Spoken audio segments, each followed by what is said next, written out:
What's up? What's up? What's up? What's up? Yeah. What is going on, everybody? Welcome to another episode of the Blur AF. I am your host, Dre Mack, along with my host, Bluminati. What does it sound like, Dre? The sound like you're not on Chrome. Nah, I'm on Chrome. I just want to you over there pop locking in your Rolls Royce. That's what's up. Sheraton. Maybe it was because the music was up. I'm not for sure. Oh man, It sounded like it was. Oh, you good now?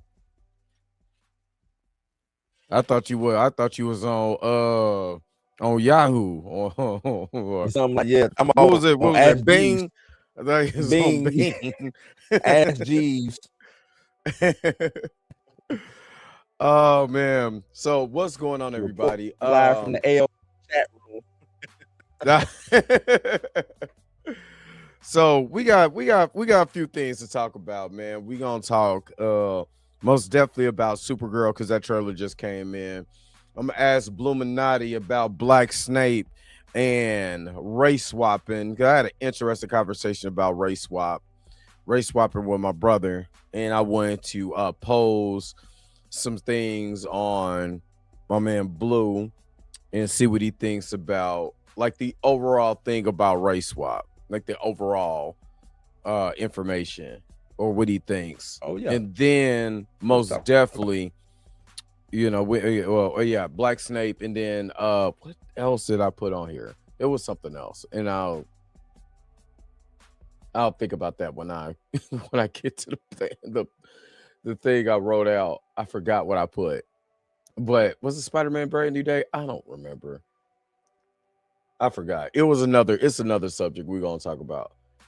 Doomsday being possibly moving. Did they move, or they possibly could be moving? Talk about possibly. Mm-hmm. All right, so we gonna get into that today. So hopefully you guys are happy. Hopefully you guys are healthy. Shout out to my man Heavy Gan over at the Heavy Gan channel. But y'all already know what we do, man. Let's go. What does this button do?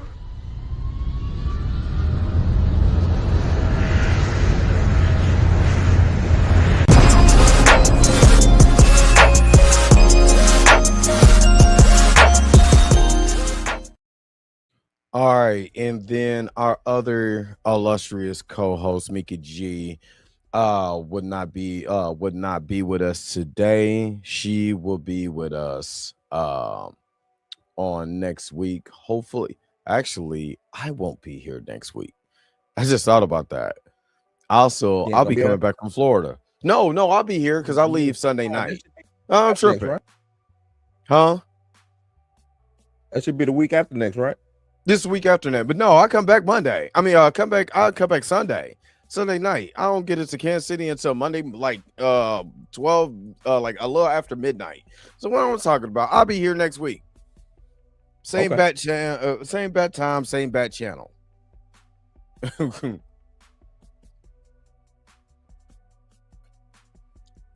shout out to everybody that is in the chat. Some of them questions is crazy. We ain't answering that. Right. Y'all over here, y'all be tripping.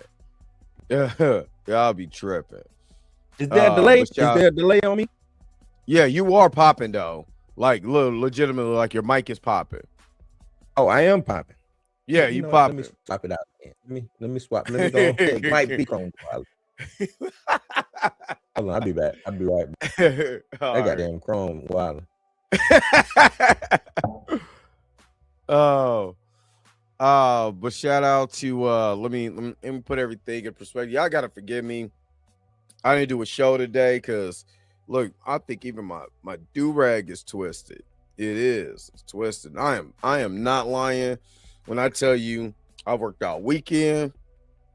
Brother tired. Worked all weekend. Got up in this piece this morning. I had to was with my son at the toy museum today.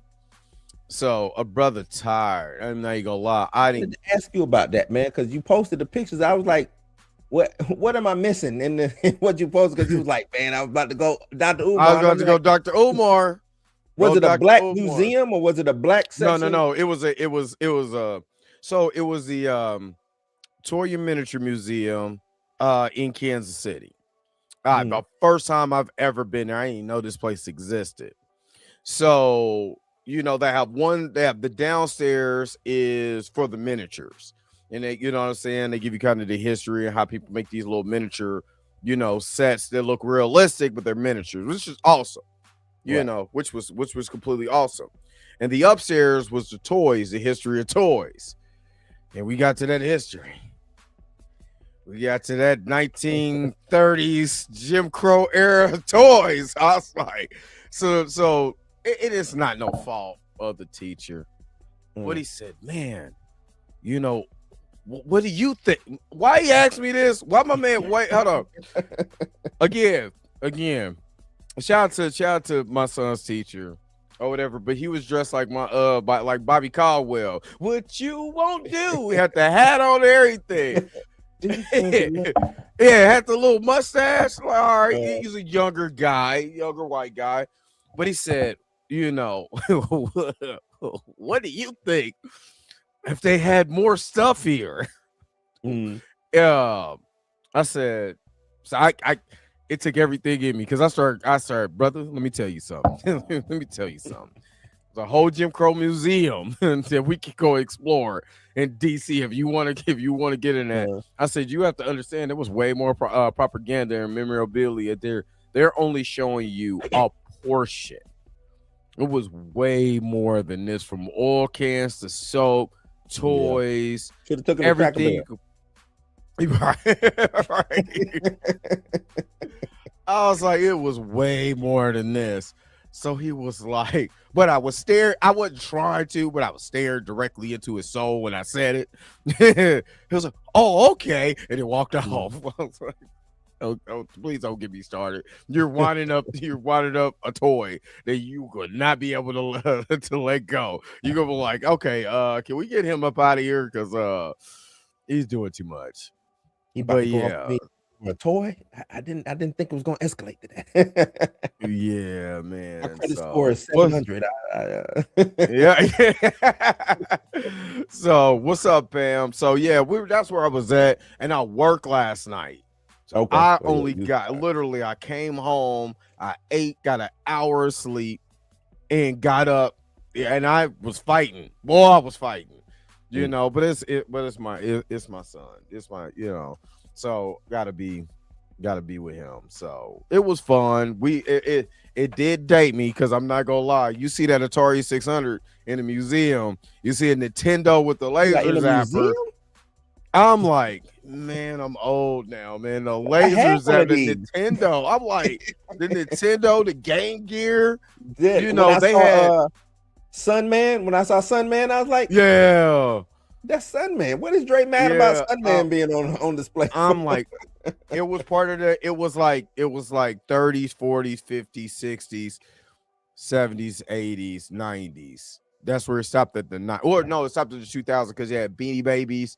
The Beanie Baby craze. Remember was it the Furby craze? The Furbies, the Trolls, Beanie Babies, the Trolls, and the Troll Dolls. So it was cool. It was one part where somebody at the museum tried to make this particular part the most important part of the museum because of an event that happened a long time ago that we can't talk about our events, but that event, it was the most important, and I could not stop until I heard the story, and everything in me was turning to Dr. Umar because I'm like, there's a whole important part in there that the lady just glossed right over, passed right past that, But this particular part, because it was a toy during this particular time in space that we can't leave until we talk about it. And I I'm understand glad you and your son had fun. That's yeah. really all that matters. Yeah, it was, Educational fun is the key, man. So that's good. oh yeah. But he was surprised about all the toys I had because I had the McDonald's Muppet Baby toys from back in the day. Oh I was like, yeah, oh snap, I had those. I Muppet got all Baby toys. excited. So yeah, Yeah, it was cool. It McDonald's was cool. Transformer toys. I think I saw when I I went had to my mama one Transformer toy. I was pissed. from McDonald's. No, The they only had like a McDonald's Happy Meal box, but with the toys that was they came with it, but they only had like as far as all the toys that they showed, they had one Transformer toy, which was Optimus Prime in the trailer, the original Optimus Prime toy with the trailer. Yeah. Cast iron. That thing will straight up destroy somebody. Kill. So you cannot throw that mug or you will kill somebody. Any Transformer from 19, and that was a lot of thing about the lead too. That was a lot of lead was coming out of that. That's why GoBots were more popular because of the lead in Transformers. But yeah, it was cool. Like I said, he's very much an introvert. So he was, either he was to himself or he was with me. He was like, "Are you getting ready to leave? Because I want to go with you." And you know how it is on the field trip. You know what I mean? So he was like, so, we can go home. Hey, I'm coming with you. Yep, that's how I'm coming with me. Went to go get Whack Arnold's and went home. So yeah, it was cool. It was cool. Again, shout out to Mika G. Hopefully she's recovering from her procedure today. Yeah, I get the opportunity, y'all go over to her page, man. Show her some love. Most definitely. She's coming back. She just did the 31 Days of Horror. Yeah. Black women in horror. From all phases of horror. So y'all better make sure that y'all y'all doing y'all thing. My dog love. Right, most definitely. Let's get into this. Let's get into Black Snake. Let's get into the Black Snake race swap conversation. Yeah, he said I hope the show ain't too woke tonight. Hey, Jaded Foreman, it took everything in me. When I tell you it took everything in me to not turn super black. It took I was tired too. And I'm black, y'all. And I'm look. Black, and I'm black, you know how you get. I'm dead serious. You know how you get when you sleepy, and you know you got you. I'm trying to be there for my child. I'm trying to be there. Yeah, I'm trying to be there for my child, and you're agitating the hell out of me right now. I'm sleepy. I'm tired. I want to go home. So the smallest racist thing came up. You was, what you said? I was ready to go. I almost got my glass like, excuse me. It took me, but I was good. I was good. I just gave my thoughts and kept on pushing. How long we got to be here? Okay. Yeah, I was, and it was talking about, hey, we're gonna leave at 2:30. I was scared. I beg your pardon. It was 12 when they said that. I was like, I bet what? I'm leaving. Right. What up, NS? I hate that they hijacked it too. But I was about to be wobbled. He almost woke me up because I was going down the Black History rabbit hole, boy. It was itching. I felt it in the words of Miss Roberta. I felt it in my spirit. It was there, ready to go. I felt the hands of my ancestors because man, especially me being irritated. But anyway, hold up, because I do want to play this, but since we haven't really chopped it up, especially about Black Snake.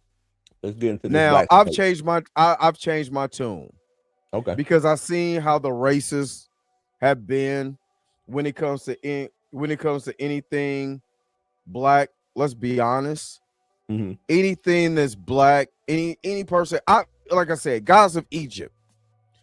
Damn near the majority cast is white. Nobody had a problem except for the people that actually lived in Egypt and like y'all can't do y'all. I understand this is Hollywood, but you can't go this far. Can't do this. Hold on. You can't go this far.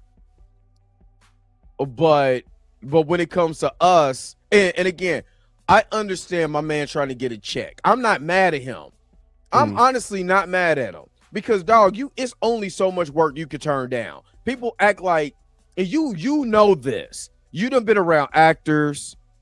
You probably been around, real prime, people who trying to get into the business or have been in the business and stuff like that. You can't turn down work. You know that. So I understand Papa Sidu. I understand, hey, this is an opportunity to make a character. Again, none of this is real, right? None of this is real. There's nobody riding around busting caps on the Nimbus 2000. There's nobody rides a Nimbus 2000 in real life, people. If it did, I would save a lot of gas money. Oh yeah. Because man, I had to put $60 in my car. That was a half a tank. What? You know what I mean? So I'm just saying it's the outrage. We knew that this was coming. We seen the casting list a year ago, right? We did. And now the grifters. Of course, I'm gonna go over my grifter video tomorrow. Grifters are acting fool. What do you think about Black Snake? Because I'm at the point where I like F it. You want to be Black Snake? Damn it, you could be Black Snake. You know what I mean? Because you get all right. Let me shut up because I'm waking up. No, like even I think and I was always. I think race swapping it's a mixed bag with race swapping. It's hard to really lean on one side or lean on the other. Because of the Wonder Man, you use a Wonder Man as an example, right? With the race swap. Because race swaps at the end of the day, I don't own the character, right? I don't own the character. Exactly. And you are absolutely right. This is make believe. It's fake. Who's to say that what's her name? Who wrote the book? J.K. Rowling. Rowling came out and was in support. If she is saying, "Hey, Snape can be black," who am I to say any damn thing about Snape being black? Right? Who am I? Right. I didn't make Snape. She did. If she said, "You know what, I want black Snape today," who am I to say? Hold on, wait a minute. If you really honestly think about Snape's character, what if she wanted to make him black like this whole time? Because think about it. He loves some Lily. He loves some Lily, some Lily Potter. You know what I'm saying? James is teasing him and his homies. You know what I'm saying? Trying to hang him in a tree. You know what I'm saying? But with a wine though, with not the other stuff, but with a wine. You make a solid ass point. We don't even know if Snape is an allegory for a black man. Yeah. We exactly. Don't know that. We don't know what's in her mind. I like that. Root for everybody black. He said, "I'm never taking y'all serious." And I like what Tina say. Hey, man, I'm all about a black man getting a job, making money. Yeah, right. Absolutely. Like I said, it's really hard to really even go against the black race. The race swap.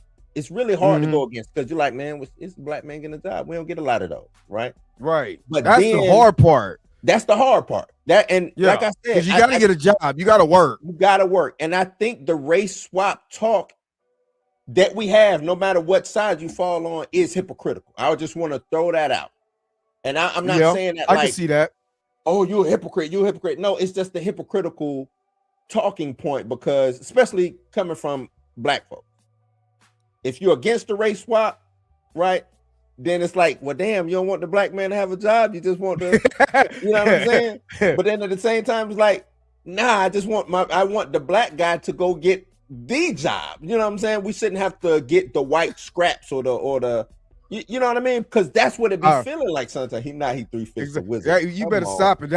You better stop it. My man Snape, the half-blood prince, Black Snake, half-blood prince. Y'all better stop it. So that's what I mean by like the hypocritical talking points of it. You know what I'm saying? I get what you're saying. I dig what you're saying. So with this, like I said, J.K. Rowling, if she said, "Hey, look, man, Snape is gonna be black," and this ain't that Harry Potter, right? This ain't that Harry Potter. Just like somebody was telling me, "Hey, this ain't that Wonder Man." And look, I'm fine. I get it. Yep. I get it. This ain't that Wonder I Man. seen the I seen the lot. I seen the videos you do about Wonder Man getting to season 2, but not the other black Right. characters Not the like other black Ironheart, not But Blade getting. And that's where my issue is. It's like I'm getting this Wonder Man, and then go back to even what Chill be saying about it's gonna revert back to being a white dude, which it will. It Yep. will. It's gonna revert back to being a white man. But Blade still ain't showed up. So now we're having that circular talk. You know what I'm saying about the hypocritical part, because here I am saying, nah, fuck that. I don't want. You know why y'all want to got Yaya to play this white dude? You know what I'm saying? When he could have been Blade. He could have been Blade. If what's it called? It ain't working out for y'all. If Mahershala Ali ain't working out for y'all could have easily just said, all right, Mahershala, we tried it, it didn't work. You know what I'm saying? And we pulled Yaya in. They could have easily did that. You know what I'm saying? But they didn't. They said, Yaya, we want to make you this white guy. And like I said, it ain't my character. It's not my character. Right. So only thing I could do is have discourse about it, have conversation about it. I don't even. It kind of seemed like, damn, Blue be mad about that. Like he be riding hard on Wonder Man. It ain't even that. It's just I like having a conversation because I want to see the uplifting of black characters. We got black actors who can act. And I'm not trying to stop them from getting their bread, their bag, their money. Go act, go showcase your skill. If you got to go play a white role, go do it. So I'm not mad at Snake. You know what I'm saying? Like I don't even see an issue for us. I'm not the biggest Harry Potter fan anyway, but even if I was, I wouldn't be like, damn, they made Snape. What I mean, hold on. I put a poll in there. I put a poll in the as you can see on screen, there's a poll up. You know, are y'all for race swap characters? Yes, no, or I don't give a flub. Put 1, 2, or 3 in the chat if y'all can for me, please. Like, I'm not. You know what I will like about this? They recast Snape. And guess who died? Yeah. Guess who ain't alive no more? Yep. Alec Rickman is not coming back, y'all. And this was the crazy thing. The crazy thing is we got the original Harry Potter came out in what, 2003? Mm-hmm. The original movie. Was it 3 or was it 2? Not the Philosopher's Stone, because that's the book. It was the yeah, I think it was like 2002, 2003, 2001. It was 2001, all the way to what? To what? 2012 was that the last? Was that the last? Jada Foreman. I'm a Harry Potter. I'm a Potterhead. I ain't read the books. I'm not about to sit up here, but man, I love me some Harry Potter, boy. I'm not even gonna hold you. So 2011. So let's 10 years. So they got 10 years of White Snape, right? You got 10 years of White Snape. You got 10 years of White Hermione. You know what I'm saying? And you got 10 years. And according to J.K. Rowling, is a black girl. It's supposed to be a black. I think I still got the tweet, but she said she never meant for the character's ambiguous. Now they said that that for Snape, he was like real pale, like dark hair, real palish skin, which if you know anything about black people, when black people get sick, we can turn pale. We get real grayish. We get real gray. If you're a lighter skin, if you have a lighter skin, you most definitely look. You be like, boy, you all right? Because you don't look good. You looking a little sick. You know what I mean? You look real sick. You know what I mean? So, and again, she didn't come out and say, nah, I didn't want this. I didn't want this race swap. I didn't want this N-word bit. She never said that. And my biggest thing is, for me, is that I've seen so many white people play other characters throughout the history of Hollywood. I have. Because again, this is all performance. You know what I'm saying? So this is all a performance. At the end of the day, it's a performance. And again, Harry Potter's not real. You know what I'm saying? Harry Potter's not real. Now, if the character, I do want to make a caveat. If the character's race is synonymous with the with the character, then that's different. You know what I'm saying? if he's supposed to be Sudanese, you know, and you're talking about Sudanese issues, you can't have a Belgium there. You can't have a German there. I understand. You know what I'm saying? I understand that.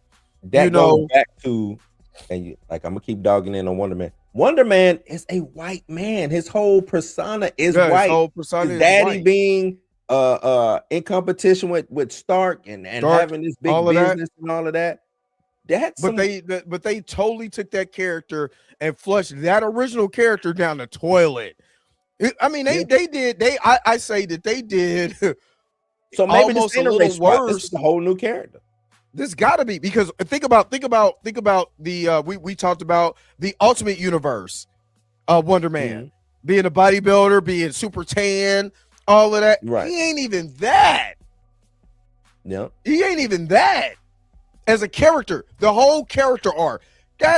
They put Brother Voodoo it made him an actor. Like, if you want to keep it honest, a Haitian brother with powers. They did. You're right. They took that is Brother Voodoo. And they made him an actor. Yeah. See, so this is what I'm glad Abundance said this. Look at Ultimate Nick Fury. All right, so me and my brother, we talked about this last night. Mm-hmm. He said, we was on our way to work, and he was talking to me about Nick Fury, and he was like, brother, I grew up with white Nick Fury and the Howling Commandos. Right. He said, I read those comics. So when I seen Samuel L. Jackson with the eye patch and the trench coat, it threw me off, because the character that I invested my comic book money into was white Nick Fury. And I understood where he came from. You said what? With David Hasselhoff. Yeah, with David. Yeah, old Dave. You know what I'm saying? So I understood where he was coming from with that. He was like, now I know that there was an Ultimate Universe, so they can reimagine these characters in the way that they wanted to reimagine them. You know, Ultimate Spider-Man, I mean, hell, we have the 2099. The 2099 comics was supposed to be, it was almost the first Ultimate Universe to see what would look in a different time frame where all the characters are gone. Now we get new characters. There was a way. So DC and Marvel, as far as the big two, has always tried to do a alternate version of the characters, doing a Elseworld story, an Ultimate Universe story, you know what I'm saying, or a dystopia future story. They've always done that. So a part of me is like, what is the difference now? We know Marvel Studios is not the 616. It's nowhere close. Yeah. It's nowhere close. So a lot of it is like, well, why are we complaining? Like, honestly, why are we because it's nowhere close. It's not. And I'm with you. There's no need to. It's okay to have a discourse, but I don't necessarily think you need complaints. I don't think you need bitch and whine and moaning and stuff that's gonna like come that. from the grifters. And maybe they'll say what I do is bitch and crying and complaining. I'm really just having fun with it. I just think it was the thing is, I don't even mind him playing Wonder. If he would have played a dope ass Wonder Man, I'd be like, okay, well he did dope. But no, he played a dope ass Simon Q. Williams. I don't know. You know what I'm saying? It's like, Simon Quincy Williams. Yeah, it's stuff like that bothers me. Like, it's not necessarily the skin that he's, you know what I'm saying? Like, if you do some dope shit with this taking into account Nick Fury. Yeah, because he did some dope shit with that character. Like, he embodied that role. Sam Jackson embodied that role. Right? Not only that, in order to make Black Nick Fury look like Sam Jackson, they called up Sam Jackson and said, hey, Sam man, Jackson, we're thinking about making Nick Fury black in the comics, and we want to use your face. Yes. You know and what I'm saying? And he was like, yeah, mother, you gonna give me some money? Nah, he was cool with it because he's a nerd too.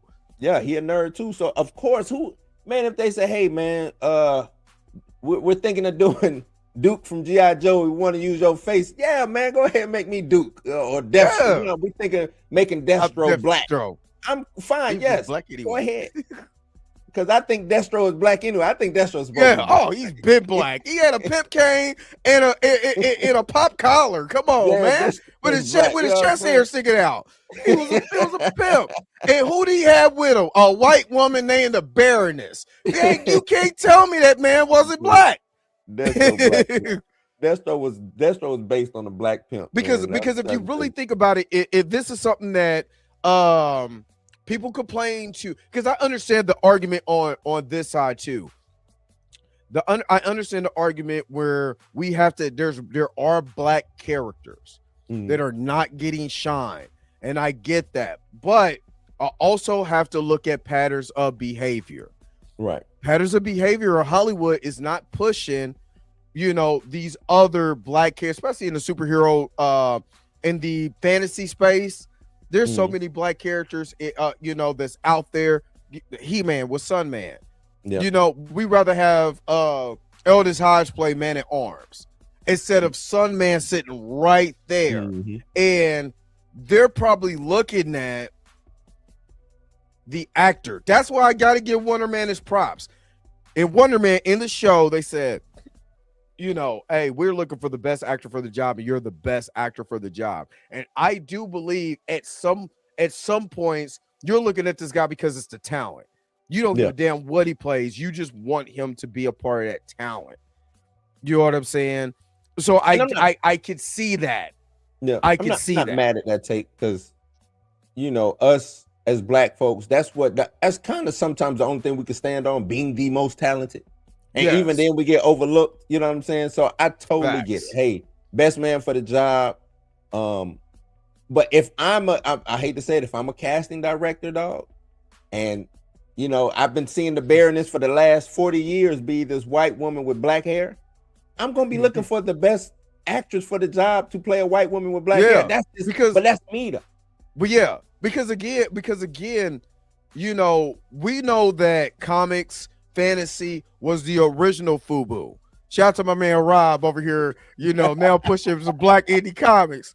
They were the original FUBU for us, by us. Everything whitey white. Right. You know what I'm saying? And that's why I love Stan Lee when he was like, look, you still, at the time, he had to play the role. But he knew outside of his window it wasn't a bunch of just everybody white. He knew that. You know what I'm saying? Especially in New York City. Yeah, the melting pot of America, which the biggest import of immigrants. You know what I mean? Yeah. DeAndre Mosley, thank you so very much for the $5 super chat. I don't have a problem with Snape being black because they're not taking chances on new black characters or location, i.e. the Wizarding School in Uganda. Thank you. You know what? I'm gonna hook you. I'm gonna hook you up real quick, but I'm gonna get you this real quick. Gang bang, gang bang, gang bang. You are truly amazing. Thank you for your super chat. Gang bang, gang bang. All right, and then go ahead. I just wanna.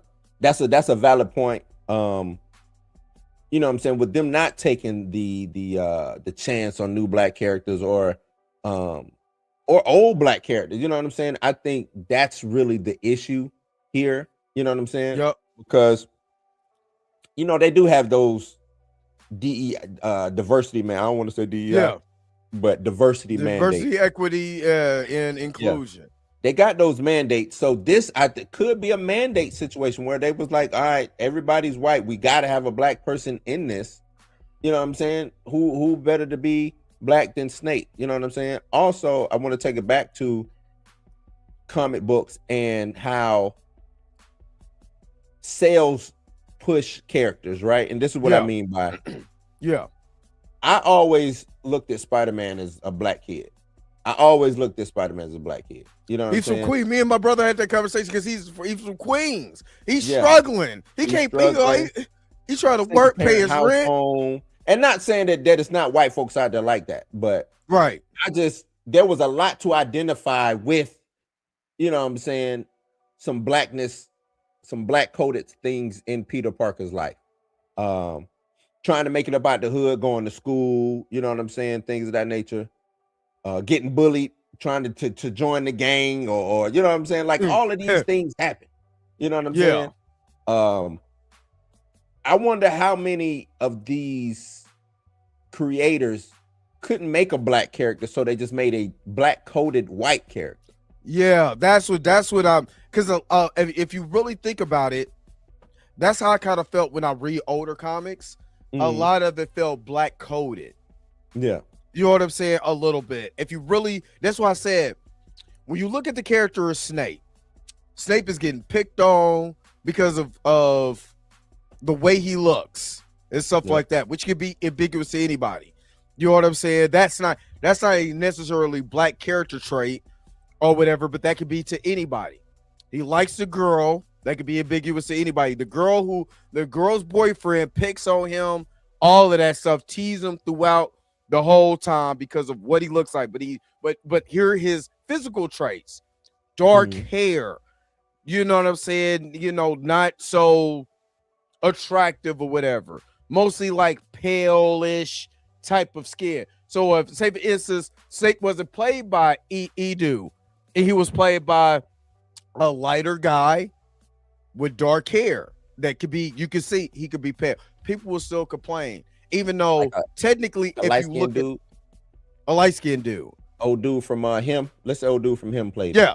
You know what I'm saying? People will still complain because just because he's black, and this is where it's pissing me off, because with the aggressor, because it's just because he's black. Which again, think about it like this: black dude going to a all wizarding school where you call people mudbloods and muggles. He sees this white chick and it's like, hey, I see everybody around here, but man, that white lily, woo, gotta get that lily. You know what I'm saying? And then her boyfriend picks on you the whole time. You know what I'm saying? And your love was for them eyes where he kept looking at, boy, you got your mama's eyes, boy. I'm gonna protect your baby, even though the baby's not mine. I'm gonna protect that baby. Don't that sound like a suburban black dude to me? I don't know about you, but a dude getting picked on messing with the white girl. I'm sorry, sound like a suburban brother to me. I think it'd be a lot of, you know what I'm saying? It's a lot of, I'm gonna tell you this, back in the day, this is the reason why, I always, I don't want to say I had an issue with this, but when it came to like LGBTQ, back in the day, it was a lot of gay coded things. It was a lot. Matter of fact, I think. Hold on, I'm gonna send you what D Stencil sent me. Go ahead. I think. Go ahead, bro. Growing up in the 80s and 90s, I think might have been the gayest time ever. Really, it really was. It really, if you're an 80s baby, especially if you're early 8, it was gay. It was gay. Really gay. It really was gay. Gay coded, and a lot of things slid. We let Prince slide. We let the dude from Cameo walk around in red draws with his, you know what I'm saying? All of them dudes had that androgynous look. What's his name? The Isley brothers. My man from the Isley brothers got his shirt tied in a knot, and he's sitting there in the album cover. With his hands on his hip. You know what I mean? Walking around, with the midriff showing your abs, all breaking, pop locking and stuff. Like you remember the jersey that was cut in half? Yeah, the midriff jerseys. You know what I'm saying? Tight ass corduroy pants that when you walk, you getting heat and friction. It was. Biker shorts was a thing. Oh my God, I had some too. Ladies and gentlemen, biker shorts was a thing for men. Yes, it did, and the fanny packs, and the fanny packs. You know what I'm saying? So I'm pretty sure. Hold on, Chris Rock and Fifth Element was. You mean Chris Rock wasn't in Chris Tucker? You mean Chris Tucker? Yeah. Stop y'all hating. I mean, everybody was body rolling. but Marlon made it. Look at Marlon. Yeah. I looked at that torture video. I watched that torture video at least once a month. And then I go watch Body. Just so I can see. So I could get my nostalgia back. And man, it was very, very tight. They didn't start attacking gay. People got to remember that in the 60s, 70s, because it was taboo more in the 60s, but in the 70s it really started attacking gay people, called it it was a disease, or it was mental health and different things like that. And so the HIV really hurt the gay population. Yep, that's what it is.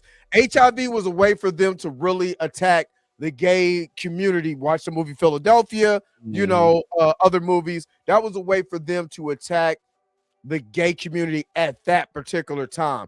But man, was it gay. You didn't know who I mean, when I was a kid, I thought Prince was gay. I really did, until I got older and Prince would knock every chick I thought Michael. I didn't know. I'm a little kid. Where if you had uncles, because check this out.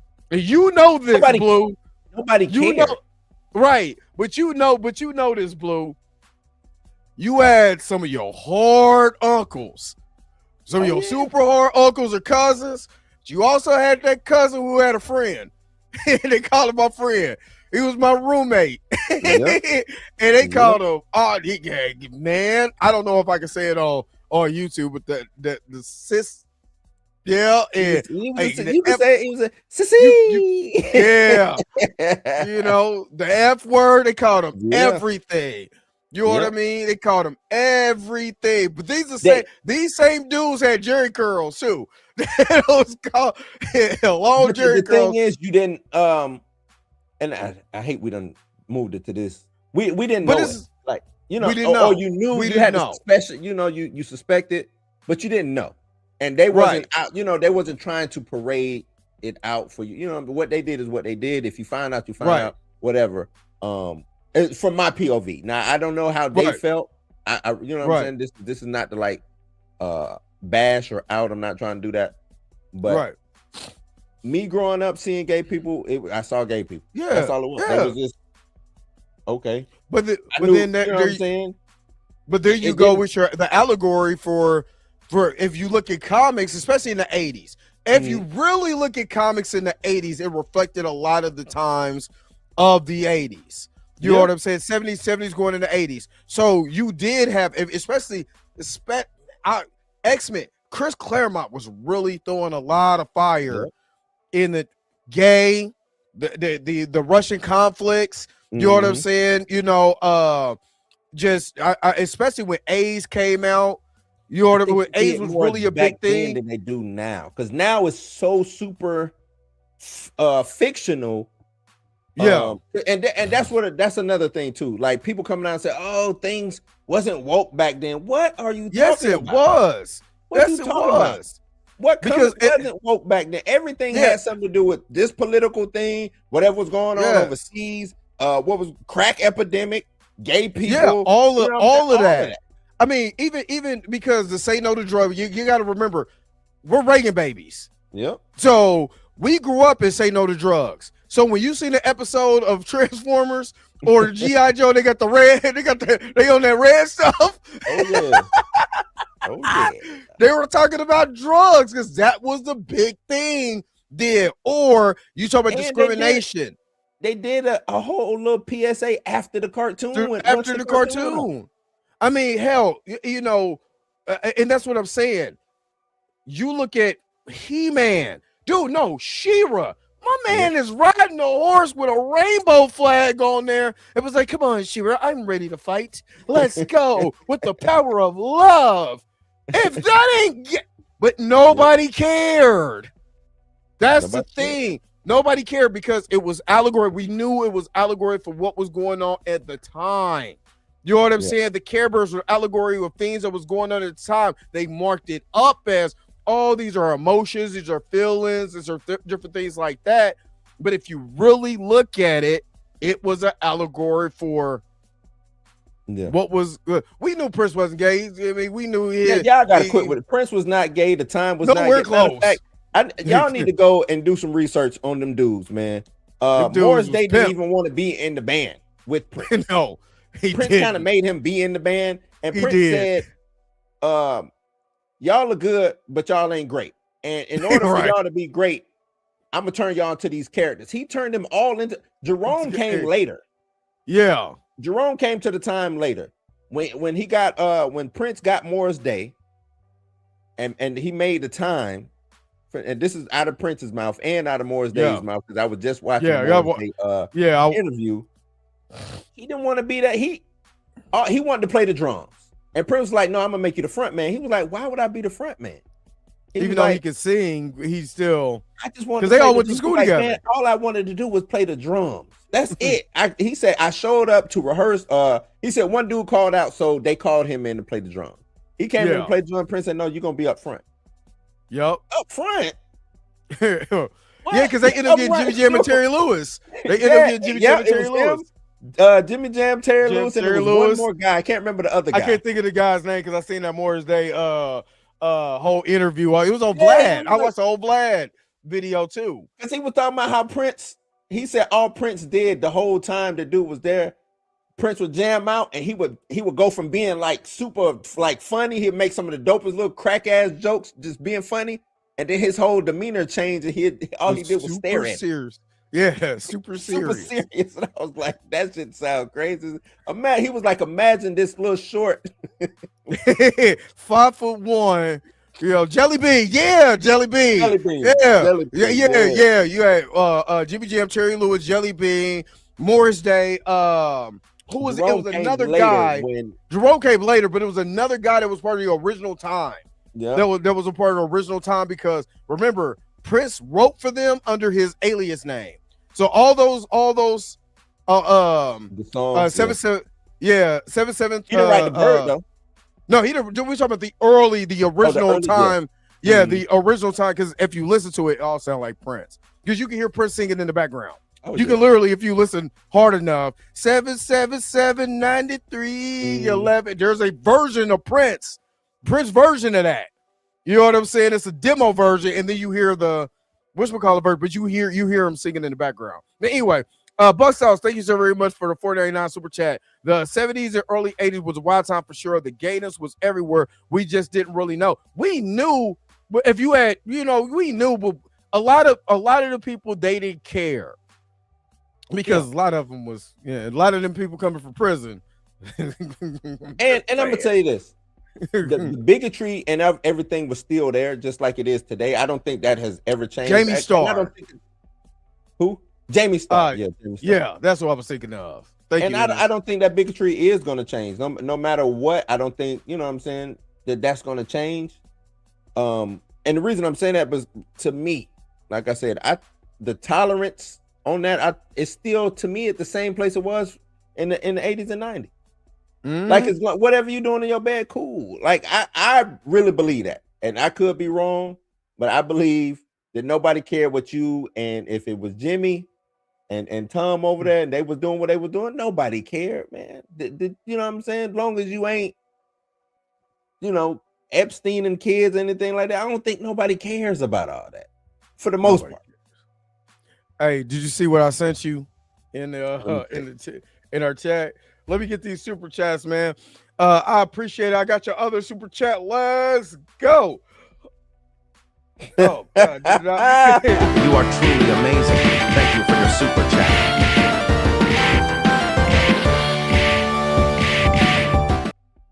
Hey, D-Stizzle a fool for that picture. D-Stizzle is wild. I'm going to tell you this. He been on it. He has. He has.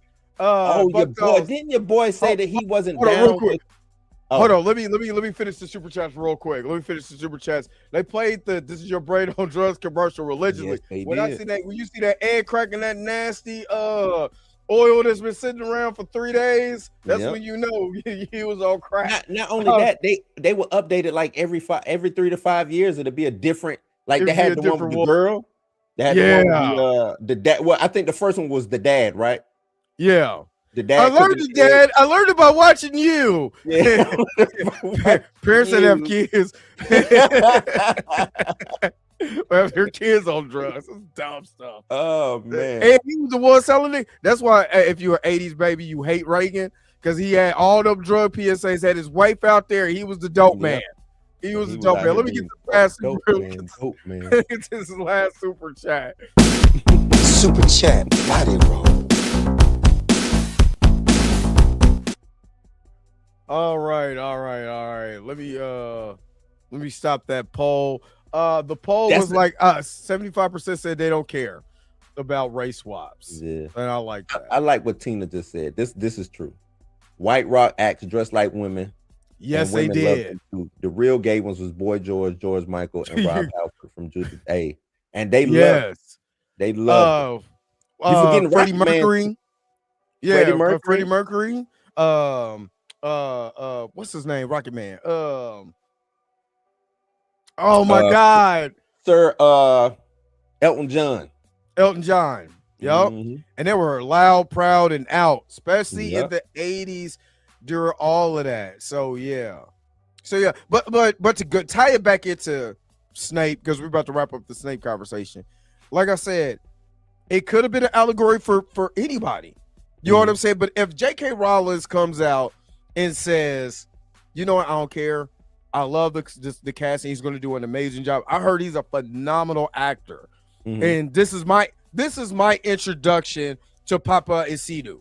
This is my introduction. So, in honor of Papa, being Black Snape, I want to play out a little something real quick.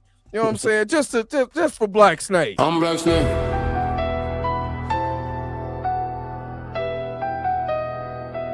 Yeah, I'm Black Snape.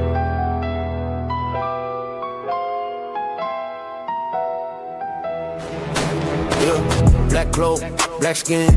Walk the hall, they whispering. Cauldron bubble, I'm different. Dark eyes don't flinch, just glimmering. House points, man, miss me.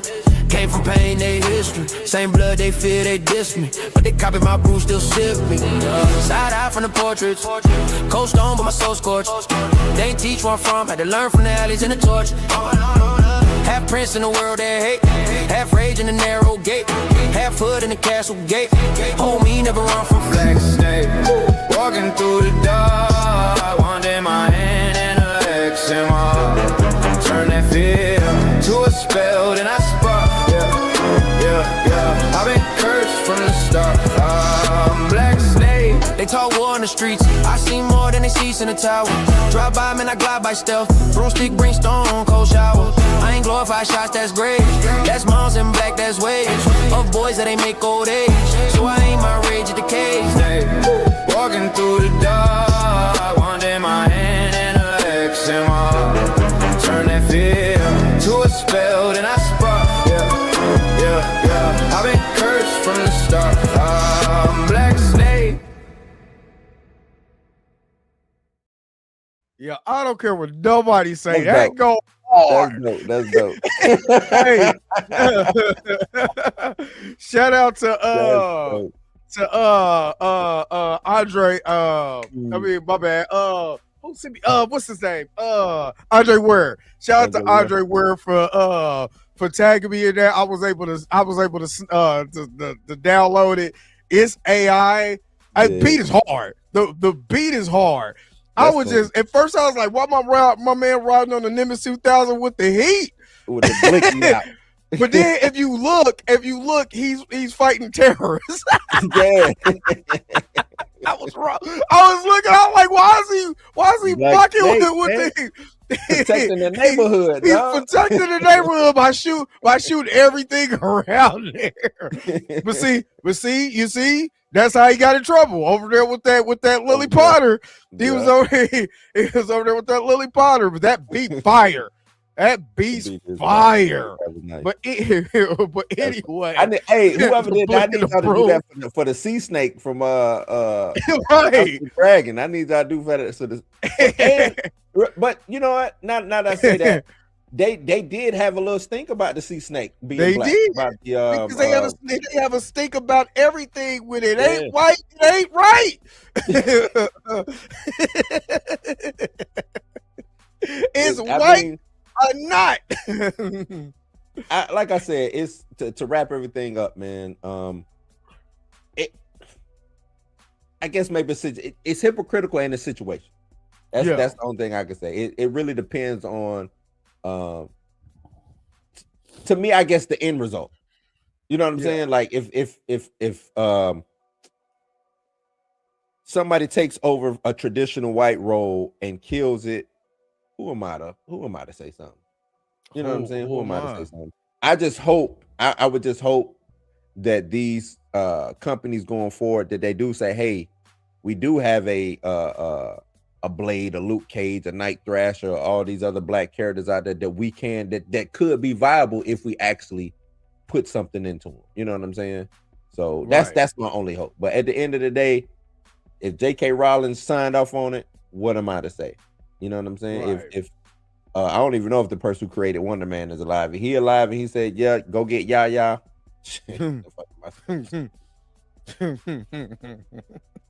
But I tell you what, Wonder Man ain't been relevant for a long time. That's the only reason why I'm like, so you couldn't pull one brother, man. Wonder Man. That's a big thing too when it comes to me. Y'all went and got this non-relevant guy. Y'all could, if y'all can go get a non-relevant Wonder Man, why y'all couldn't go get Night Thrasher? Exactly. You know exactly.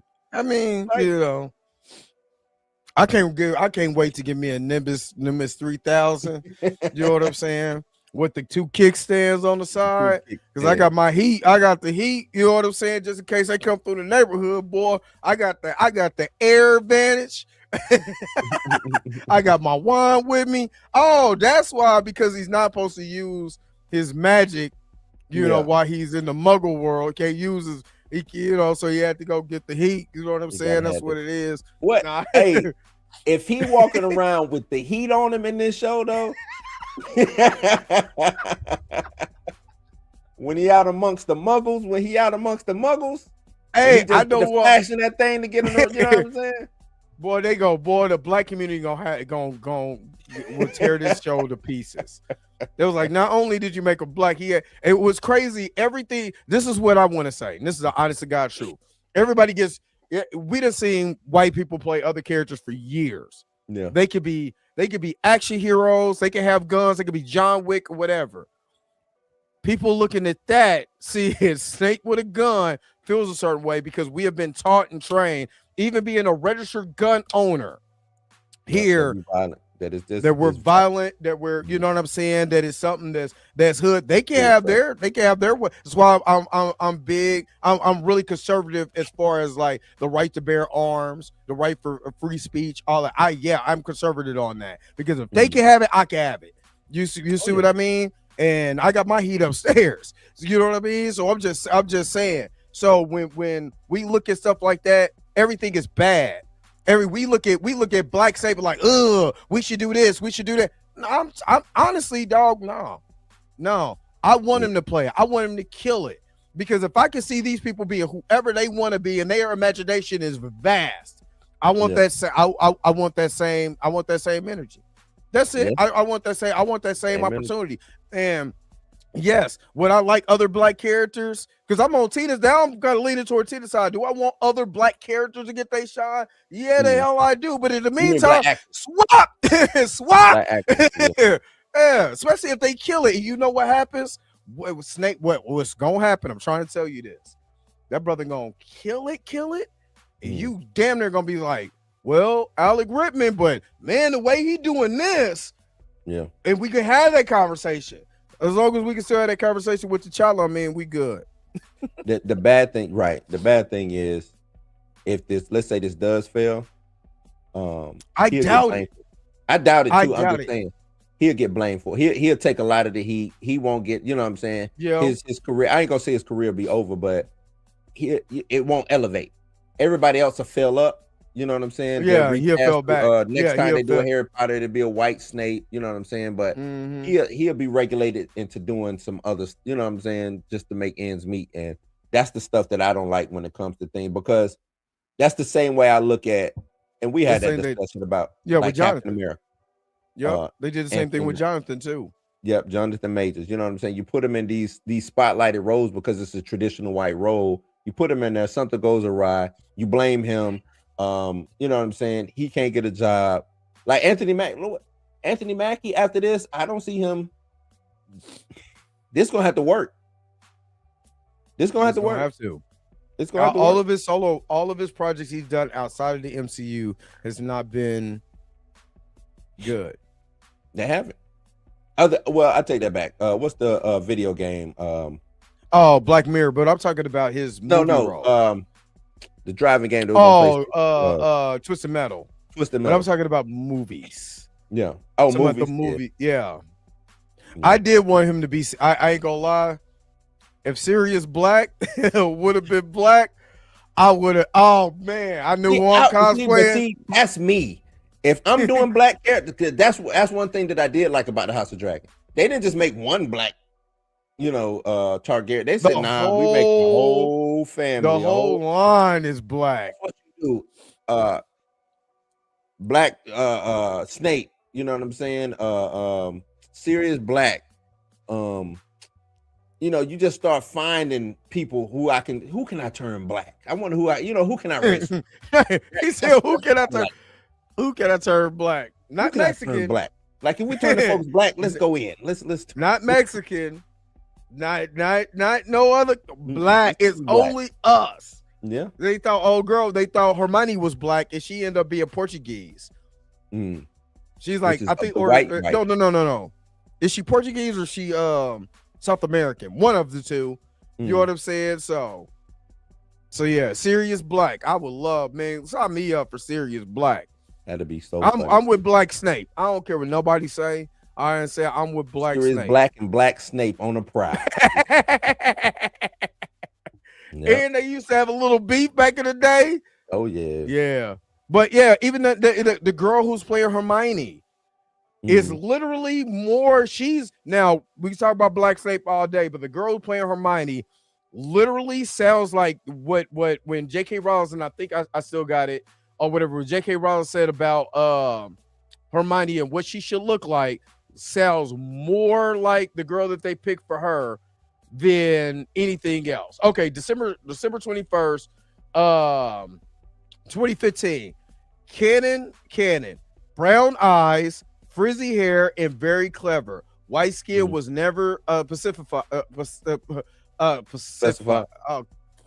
God damn, I'm sorry. Messing up. Rollins loves Black Hermione. That's from J.K. Rowling herself. That is from her herself. That's what she wrote on Twitter. God, I can't talk. So yeah, anyway, them hating on the kids is wild. It's stupid. You know what I'm saying? Hating on the kids is stupid. I don't understand. Because them kids ain't did nothing. You know what I'm saying? Like they didn't do. They showed up, got cast as these roles, and I know all these Potterheads out here and stuff like that. But you gotta like they showed up to do a job. Let them do their job. You know what I'm saying? Let them do their job. Never know. This would be when those. This is why a recast is good. Now you get the opportunity to see if somebody is better than because buddy could be better. I don't even think it's better because I think it's what's their take on it. Like RoboCop. You're right. Let me not use the word better, but see if this take is comparable. Let me say that it's comparable to what the original was because the original, which like what it was, 01 it came out, 02. You talking about Harry Potter? Yeah, Harry Potter. Yeah. This is 25 years later. Right, and those are movies. This is a series. This is a TV show. You know what I'm saying? Which they could tell more of the story from the books. That's why I like the series more, and I'll be watching it. With it. Right. Yeah, because there's stuff in the book that they couldn't use in the movies because it'd be way too long. And I just really watched the first Harry Potter movie. It's 2 hours and 37 minutes. Yeah, all of those movies was long. Know what I'm saying? I just want to see I just want to see their interpretation, not what Christopher Columbus did, because we have to also look at the actors, the directors, set pieces, all of this. Christopher Columbus's version of Harry Potter is magical. It had whimsical and had all of this. What is this new version? Are they going to stick more to the book? Really to the book? You know what I'm saying? And will we see different elements of that book come to life? That's what I'm looking for. And when you have an hour to tell each story in 8-hour episodes, then you could tell the majority of the book for the Philosopher's Stone. Then you could tell more of the story for the Chamber of Secrets. You tell more of the story for the Prisoner of Azkaban, so on and so forth. You know what I'm saying? So I'm for it. I'm all for it. I'm all for it. I'm not mad at this, Puma Lee. If they wanted to do a Lost Boys with black characters, I wouldn't be mad at it. You talking about the vampire movie, right? I'm with Or you that. talking about Peter Pan and Lost Boys? I ain't mad at Peter Pan and Lost Boys being black neither. Make them, you know what I'm saying? Like, let's go for it. Let's go Right. for it. But I ain't mad at Snape, that. Why not? you know why Snape is iconic is because of Alec Rickman and the story. When you first meet Snape from the Philosopher's Stone all the way up to especially the Half-Blood Prince, and you really see what cracks. If you're not a Harry Potter fan, I'm not going to ruin it, but you really see what happens. Then you be like, damn, Snape, you mother. You know what I mean? You mother lover. You know what I mean? It's good. It's almost like the story of, like, you know, everybody who's on, you know, I'm a Dragon Ball Z fan. It's like the Vegeta story. You start with Vegeta at one point when you first meet Vegeta until you get to where he's at now. You see the character arc. You see the passion and love and stuff like that from where he starts. Man, it's great storytelling. And at the end of the day, I came to watch a story in live action. Right. You know what I'm saying? Where actors are portraying this character. And if they give me the feels, I don't give a damn what color that person is. Honestly, and that's if it want, and you know this is an actor, somebody who grew up in the theater and all of that. At the end of the day, you just want the feeling of the character. That's it. That's it. Like I said, I'm looking for the essence. You want the essence. You want the feels. You want to say, dude, I can see this person. This person did an amazing job. Hell, I did a race swap. You know what I'm saying? For Charles Dickens, what was I? The Ghost of Christmas. I was the Ghost of Christmas Past. Man, ain't no ghost. Rattling chains. Yeah. My senior year in high school. So, you know. So yeah. Let me see. Alva Rodriguez said, why race swap? We need more originals like Sinners. True. I don't think, like, the conversation me and Dre are having is not that conversation. That's not the conversation we're having. We're just talking about race swapping in general. Like, because it's not going away. It's my side of things is it's gonna happen either way. And because I don't know when you showed up, when you came into the live. But my viewpoint is, like I said, that it's hypocritical and it's circumstantial. Based on the circumstance, like with this Black Snake. At the end of the day, who cares? Snape, I don't know the year that Harry Potter took place in, but I'm pretty sure it's black folks running around London. It was the 1990s. 1990s. Where the original IP takes place is in the 1990s London. 1990s London. Snape could be black.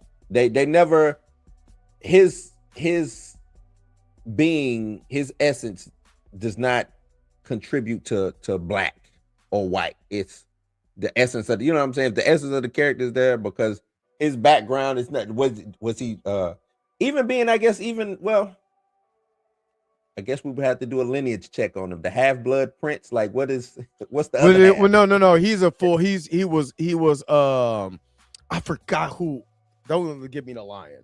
Don't give me the line. Who Snape is actually related to and the reason his significance and stuff like that, but. He was actually a full, where he come from a magic lineage. You know what I'm saying? He wasn't what they call a mudblood, a muggle mixed with a magical person. He was full magic. You know what I'm saying? And James Potter was teasing. I would have beat the shit up. Now let me shut up. Anyway, we'd have played a lot of Black Snape. Thank you, Free Spirit, for becoming a channel member, man. You know, I'm gonna have to clip Black Snape a little bit for super chat now. Super chat. I was thinking about making that the intro to my whole damn stream. Just Black Snape. Hey, but I appreciate you because just like Black Snape, we out here gang banging, gang banging, gang banging. All right. Let's keep it moving, man. Yep. Let's talk a little bit before we get to the main subject. Let's take a little bit about Doomsday. We spent a little over an hour on race swap. Race swap is one of those things where it's not a nuance to it. You know, it's a lot of moving parts to it. So I understand that. It is. Yeah. So let's get to Doomsday. You said Doomsday did move. Nah, so the word on the curb is Marvel or the powers that be, they're having conversation on whether they should move or not. Nothing solidified, no big write-up or anything like that, but that's what the rumors been going on. I think I saw it on Reddit yesterday or the day before yesterday. John Campion talked about it this morning. Chill and Darius talked. Oh man, you missed some good fireworks on Chill and Darius. Oh man, they were going at it. Oh man, I was drinking. I must have been asleep. I had to be almost spit my water out, man. Darius and Chill was going back and forth about, and I'm gonna get into Doomsday in a minute, but they was going back and forth about the Mando and Grogu movie just coming out, right? And Darius was like, "Man, fuck that bullshit. We're not getting nothing from this movie." No, he wasn't saying that to Chill at the time. He was just saying, Grogu, watching this trailer, we're not getting nothing from. Like, there's nothing. There's, you know what I'm saying? Grogu, right. There's not going to be any kind of what did he say? Character development and all this, that, and the third. He's just still gonna be a baby. Yeah, he's still, and that's exactly what Darius said. He's still gonna be a baby. And so he was like, Chill, bring up the trailer, I'm gonna show you. And Chill was like, no, we're probably gonna get, you know how Chill get it talking. And everybody in the chat was like, uh-oh. Here we go. Everybody knew. I forgot who said it first, but they was like, is Chill trolling? Chill gotta be trolling. Because Darius was like, you can just tell, because he was like, no matter what part of this is in the movie, it's not like it's gonna be some. Darius said, unless they do like a 10-year time skip or something, yeah, Grogu's not gonna talk. He's not gonna be doing anything. He's just gonna be a baby. He's just gonna be doing the Google Gaga baby shit that he's been doing. Yeah. She was like, look at this part right here. It was some dude who looked at Grogu and said, "Are you scared?" And Grogu was like, you know, made a little noise. And then the dude was like, "Well, you should be." And Chill was like, "See, to me, that's a Jedi master teaching him. And from this moment, we're gonna." And Darius was like, "What the fuck are you talking about? Like, what are you doing? Like, why you being so obtuse?" Like, Chill was just so. I was like, he gotta be trouble. And the whole time I'm just watching Darius just fight. The steam started coming at first, and then next thing you know, Darius is like, Chill, get the fuck out of here. Just leave.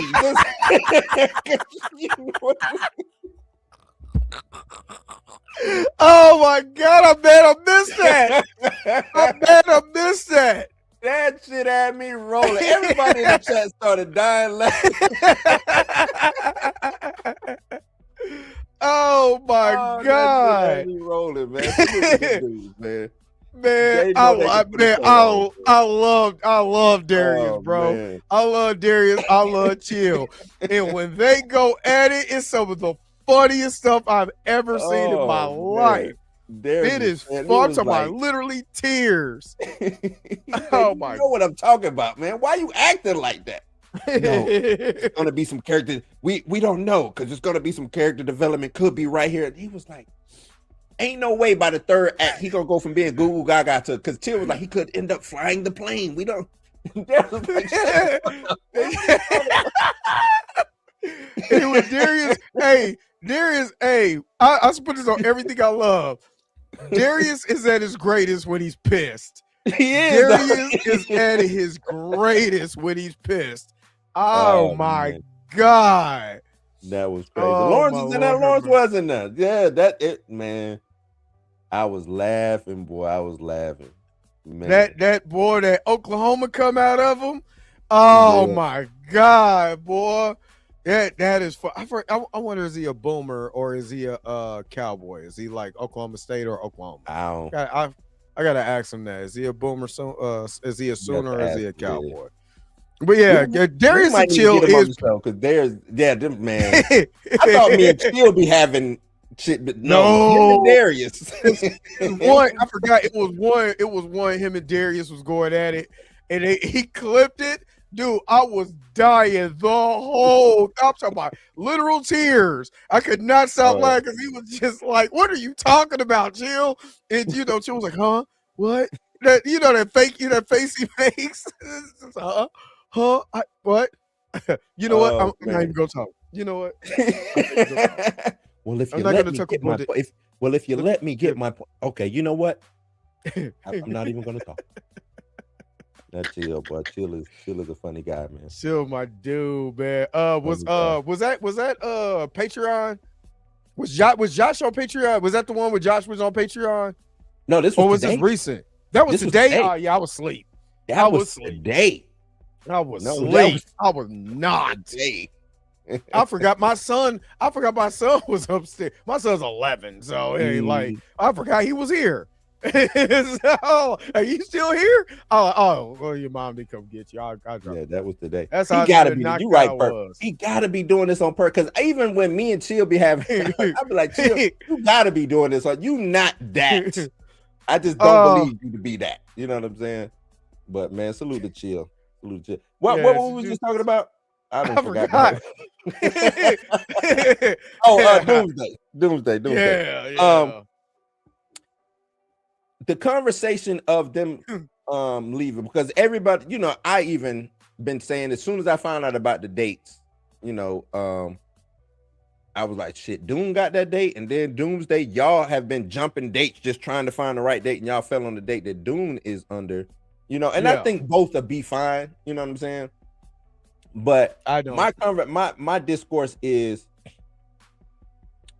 people act like Doom is just not, you know what I'm saying? Like, is nothing. And I'm like, No, what I say, I Doom don't think Marvel's gonna be fine. I don't. no, I think because and the only reason why I say that is Mhm. because now that I know this is not the new Spider-Man movie is a strict Sony product with few MCU characters in there. That's strictly Sony. Feige ain't got nothing to do with that. So if that thing falls on its face, no matter if it's Tom Holland, Tobey Maguire, talking about Spider-Man? yes, it's a strictly Sony product. Marvel has no they have the characters, but as far as the story, it's Sony. So of course they're going to lead towards, you know, what's going on in this, but it's still their story. It's still Sony's product.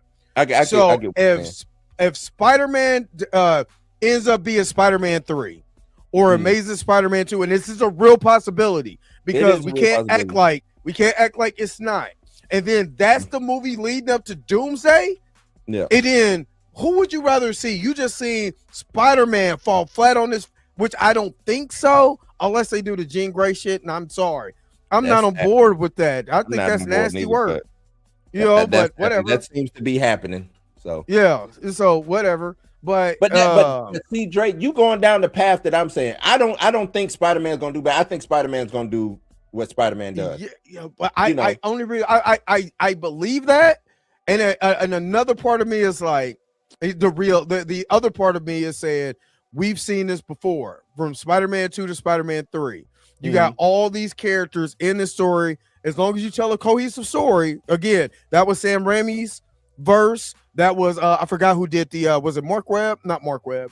I forgot who did the Amazing Spider-Man with the Amazing Spider-Man 2. They were trying to set up Sinister Six and Green Goblin, and it was a lot going on. That second one some of the best Spider-Man work is in the second one though. Yeah.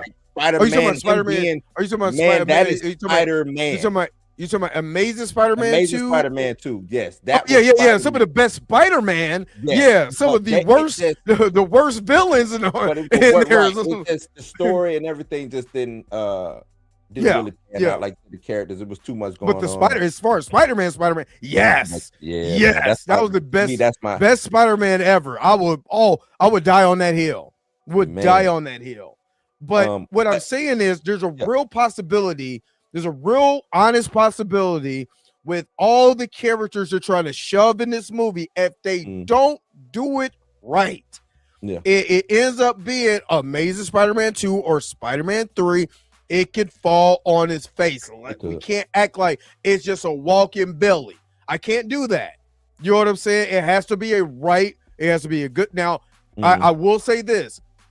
David Cretton is doing this, and what he did with Wonder Man, I can talk shit on the superhero side of it. I can't talk shit on the cinematography, the acting, the script, as far as what they were trying to tell us as far as a story. The shit was phenomenal. I can't say that. I can say that about Shang-Chi. You know what I'm saying? The story that they told was phenomenal. Right. It's just, will he be able to pull it off? And if it does not work, Doomsday is doomed. That's the only thing I'm saying. There's a real possibility. Do I think it will happen? 85% of me is saying no, but that 15% of me is got to be reserved for something that can happen. I'm just being realistic. And I'm with you. I think Spider-Man does the numbers that it needs to do. It might not necessarily crack a billy, but I don't think 800-900 is enough for me. I don't necessarily think that it has to crack a billy. But Doomsday, because I'm with you, Spider-Man is not connected. People keep acting like Spider-Man's connected to this Avengers Doomsday stuff. It's not. It's not. So you go see Spider-Man and then you walking away. It's more connected to Daredevil right now than it is to Doomsday, which is wild. Well, see, I think with Spider-Man, because I'm like, okay, this is the start of a whole new trilogy. What if they setting up their own? What if Sony's like, nope, we tired of playing ball with Marvel. We finna set up our own Spider-Man universe for real. They could. And we might, if we feel like jumping in with Marvel, we'll jump in. I mean, they signed the contract, so I think he's still in the Marvel. They can still use the character in the Marvel wheelhouse, right? But is it to their liking? That's what I'm saying. Yeah, you can use it. That's a question. That's a question. But if they I'm in ask. ultimate control, I'm like, I don't feel like my guys represented well. And you see what I'm saying? Like, if they pulling one of those cards, because like I said, this does not connect to Doomsday. From my understanding, it does not connect to Doomsday. Then we go into Doomsday, and Doomsday fails, and that's my conversation is, well, not fails, but it's not a good cohesive movie, because everybody's acting like, oh, they got Marston is coming back as Cyclops, and I'm like, that's not the only thing that's supposed to pull you in, because once that allure is over, what is the story? What is the story? How many times are you gonna go see Cyclops? Who y'all didn't even like in the first goddamn X-Men movie. You know, all of a sudden now it's like, oh, Cyclops deserves his flowers, give him his due. Y'all never liked Cyclops. Where's this? I've been a Cyclops fan. That's why I play Marvel vs. Capcom 2 with Cyclops. I'm talking about the regular general audience. Yeah. That's what I'm talking. I ain't talking about the comic. It's comic book fans make up 3%. We gonna go and see it. I'm gonna be honest with you. I'm with you, purple minded. I'm with you. A piece of me is also like, there is room for failure. You know what I'm saying? But a lot of room for failure. That's the bad. It's a $500 million movie. Plus, there's room for do it right now. The only thing that I will say is to be successful, because this is just, I got to keep it honest. They marketed to the white male audience. You know what I mean? And white males is going to come see White Cyclops. They going to come see. How many times? It depends on how good the story is. And again, we need to see the story. Yeah. You know what I'm saying? I'm not going to judge it off of the few trailers or what they pieced together or whatever. I'm gonna see the movie like everybody else, but I could tell where the marketing strategy went to. You know what I'm saying? Even you had that little piece of Wakanda or whatever, you know what I mean? But everything else was centered around the white male characters. So they're advertising to the white male audience, which I got to be honest, they are a large part of the audience. You do have to market to that audience. I'm never would deny that. So if the only thing about it is, how is the story? And if the story is convoluted, or if the story, and that's what I'm saying about Spider-Man, the story is convoluted, it makes no sense. There's nothing to grasp you besides spectacle, and that's always been a problem. That's been a problem for the last few MCU movies. There's this spectacle and a terrible ass story. Why would I want to go back and see that? Not Brent. My bad. Go ahead. What you got with spectacle? Thunderbolts with spectacle. Right, this fool here. Yeah, no, Thunderbolts was actually a good story. No, I'm just Thunderbolts saying was- it was, but it was spectacle. It was the story was Yeah, you even, still had some and spectacle. that'd even make my point even better. Thunderbolts was a good movie with good spectacle in it. Good, Yeah. you know what I'm saying?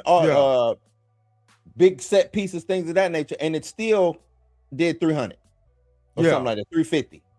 Because Captain America, brave new black guy with wings. It did 300, 350. Big spectacle. I thought you was gonna call this brother a chicken wing or something.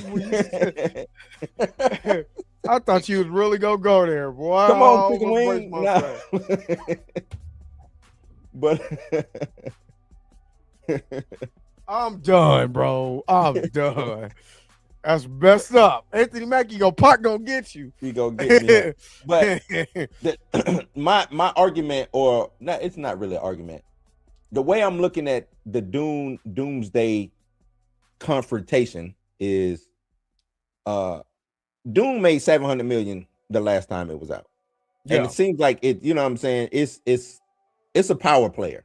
It's not bigger than Yeah. Doomsday. And a lot of people was getting, I'm like, no, I'm not saying that it's bigger than Doomsday, but can it pull from Doomsday? If Doom can pull 50 million, 100 million from Doomsday tickets, right? That could cause Doomsday to fail, to underperform. That's what I'm talking about. So I said it's not a safe bet. I don't feel that you put Doom and Doomsday. Doom could fail. If Doomsday is what they're proclaiming it to be, Doom could fail. Because how many, because people gonna have repeat viewings, of that movie and all of that, and that's gonna pull tickets away from Doom. It could. This is the thing though, Dre. The threshold of failure for Doom versus Doomsday, minimal. Doom probably costs no more than 100 million to make. Doom is a cheap movie. They in the desert the whole time. That ain't that's cheap. Yeah. It's cheap. But the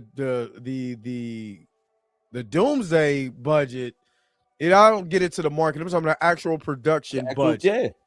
The actual production budget is probably what? What did you say? You said it was 500. They said it's probably up not to that. 500. This is what I'm hearing. That They're is up to 500. crazy.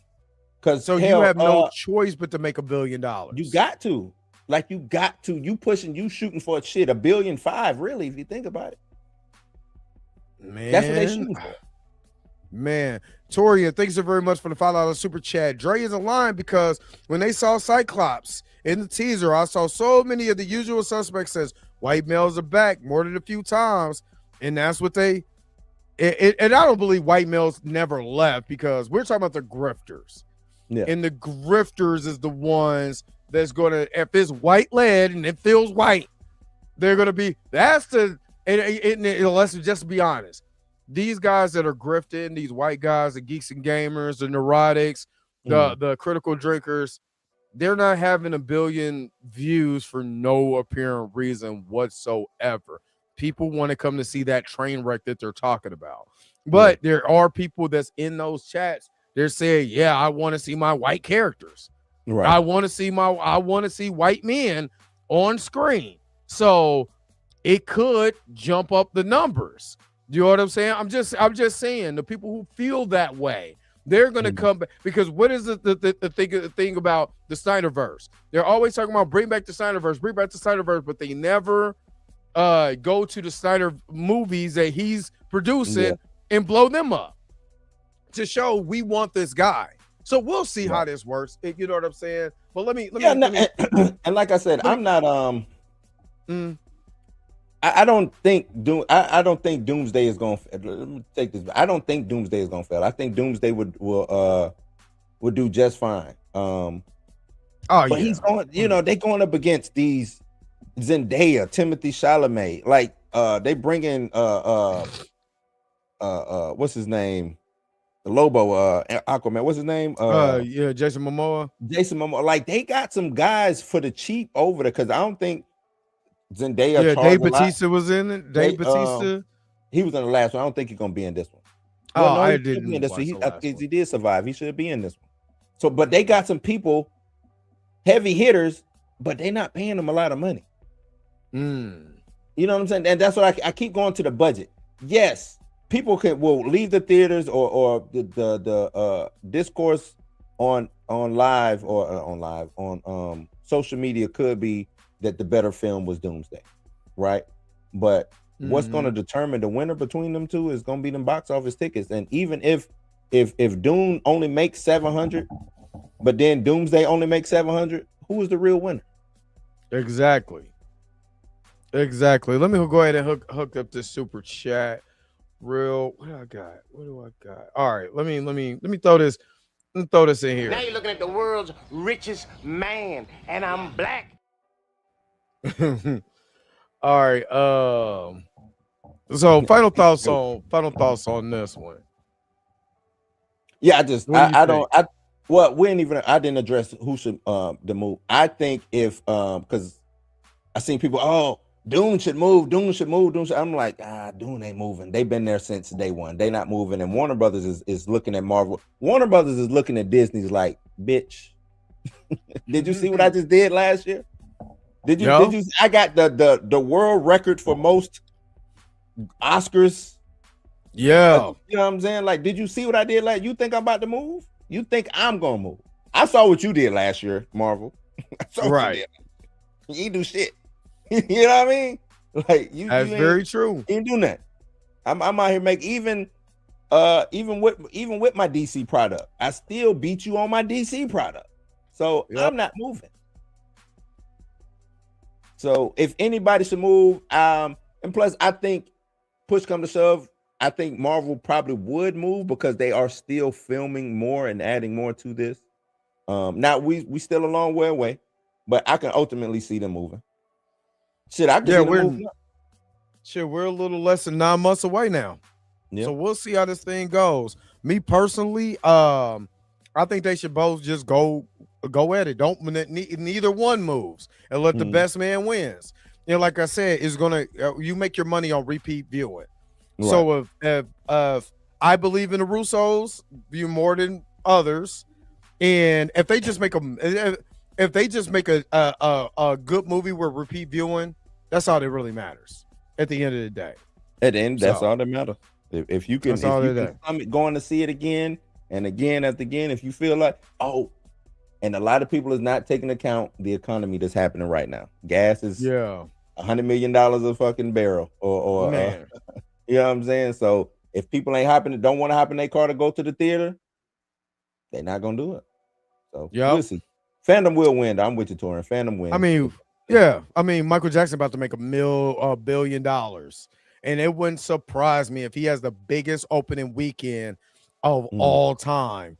This, you know what I'm saying? This next month, I got my ticket for the 22nd. So I'm just saying. But anyway, y'all let us know. Put it in chat. Let us know what you guys think. All right, our final topic: Supergirl. And I just seen Lobo, the picture of Lobo, and all of that. I still don't like the makeup. It looks like makeup. And Lobo is supposed to be his skin. That's the only thing that that I'm not particularly feeling. But other than that, what are you thinking about Supergirl? Will this be a summer blockbuster? Summer blockbuster? I don't think it'll be a summer blockbuster. No, I think it'll be a good movie. I think it'll do good. Summer blockbuster, like, nah. I don't. Is it gonna be the Independence Day? Is it gonna be them old summer blockbusters? Yeah. Nah. And you know what? It could be, like you said, if it could have legs. I'll tell you that. Let me say that. Blockbuster, no, but it can have legs to where it makes a shit ton of money. You know what I'm saying? It can be one of those things. But it might not have the best opening weekend. You know what I'm saying? Because it seems like a lot of people look at that opening weekend as whether that movie's gonna do good or not. And it's really not that. Sometimes people just, might just be a bad weekend for the people around the country or around the world to even go to the movies, stuff like that. But it could have legs. I think this movie is going to be good, though. I think it's going to be a good movie. And I think this a lot of people saying this is a make or break movie for the DCU. I don't think it is, you know, because a lot of people are, oh, where's Wonder Woman at? Where's Batman? Like,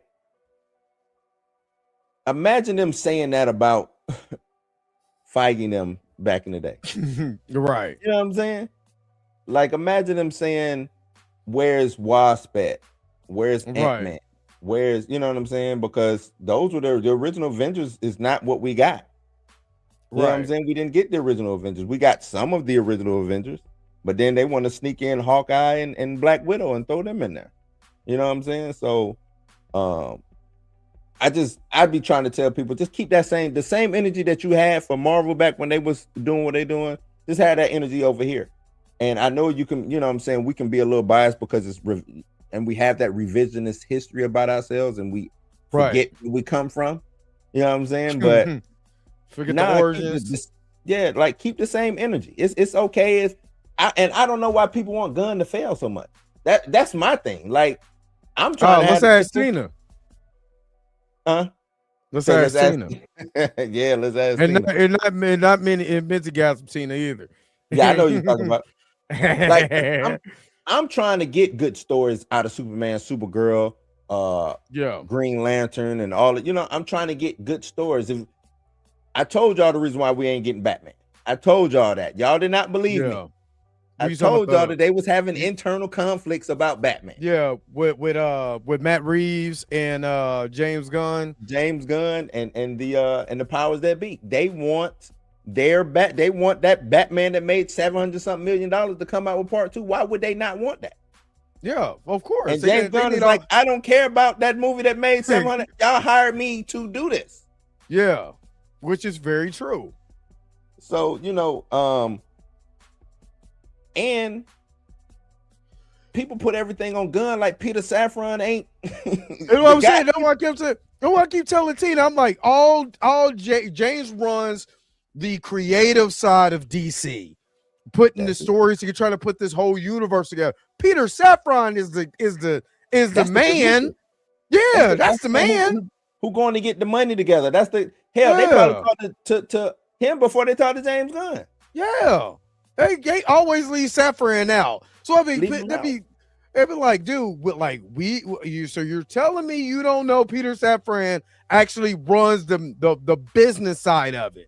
James is the creative side. That's why Tina always think he lying. He just be misspoken, right. Tina.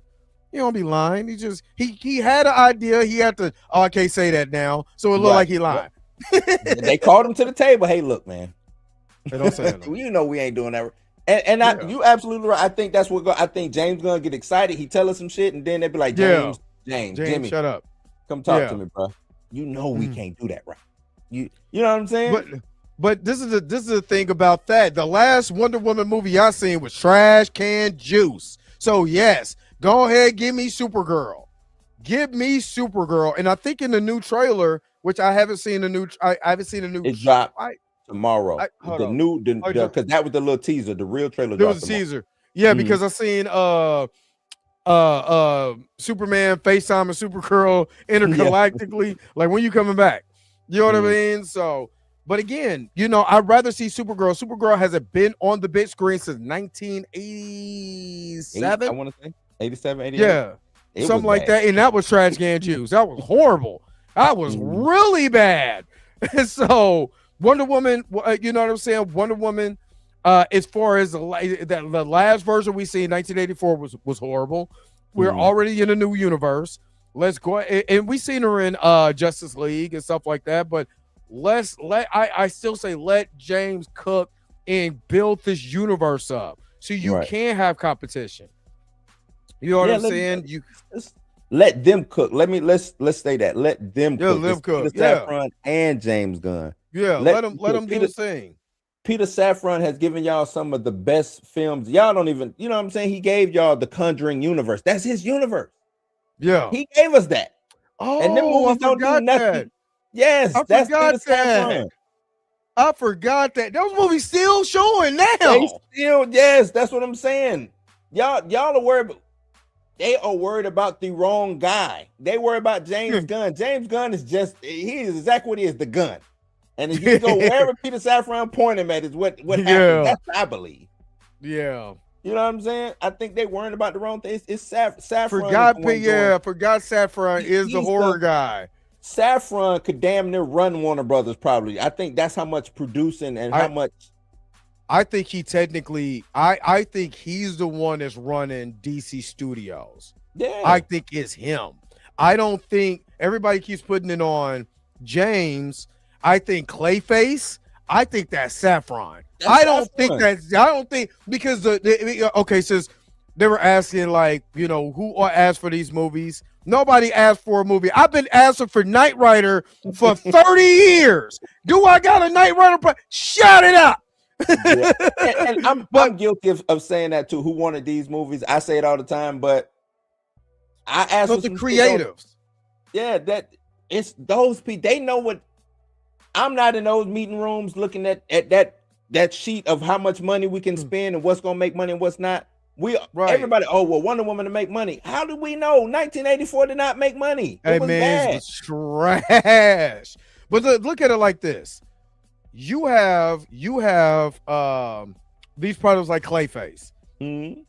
Clayface whole thing was actually, the whole synopsis was horror. It was like a horror aspect, almost like Phantom of the Opera or whatever, but with Clayface.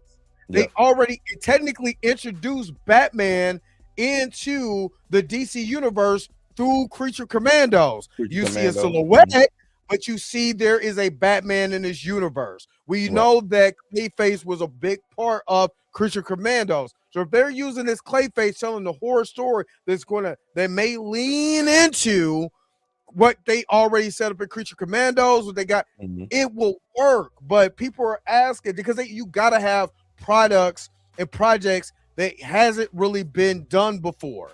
You know what I'm saying? To keep stuff fresh.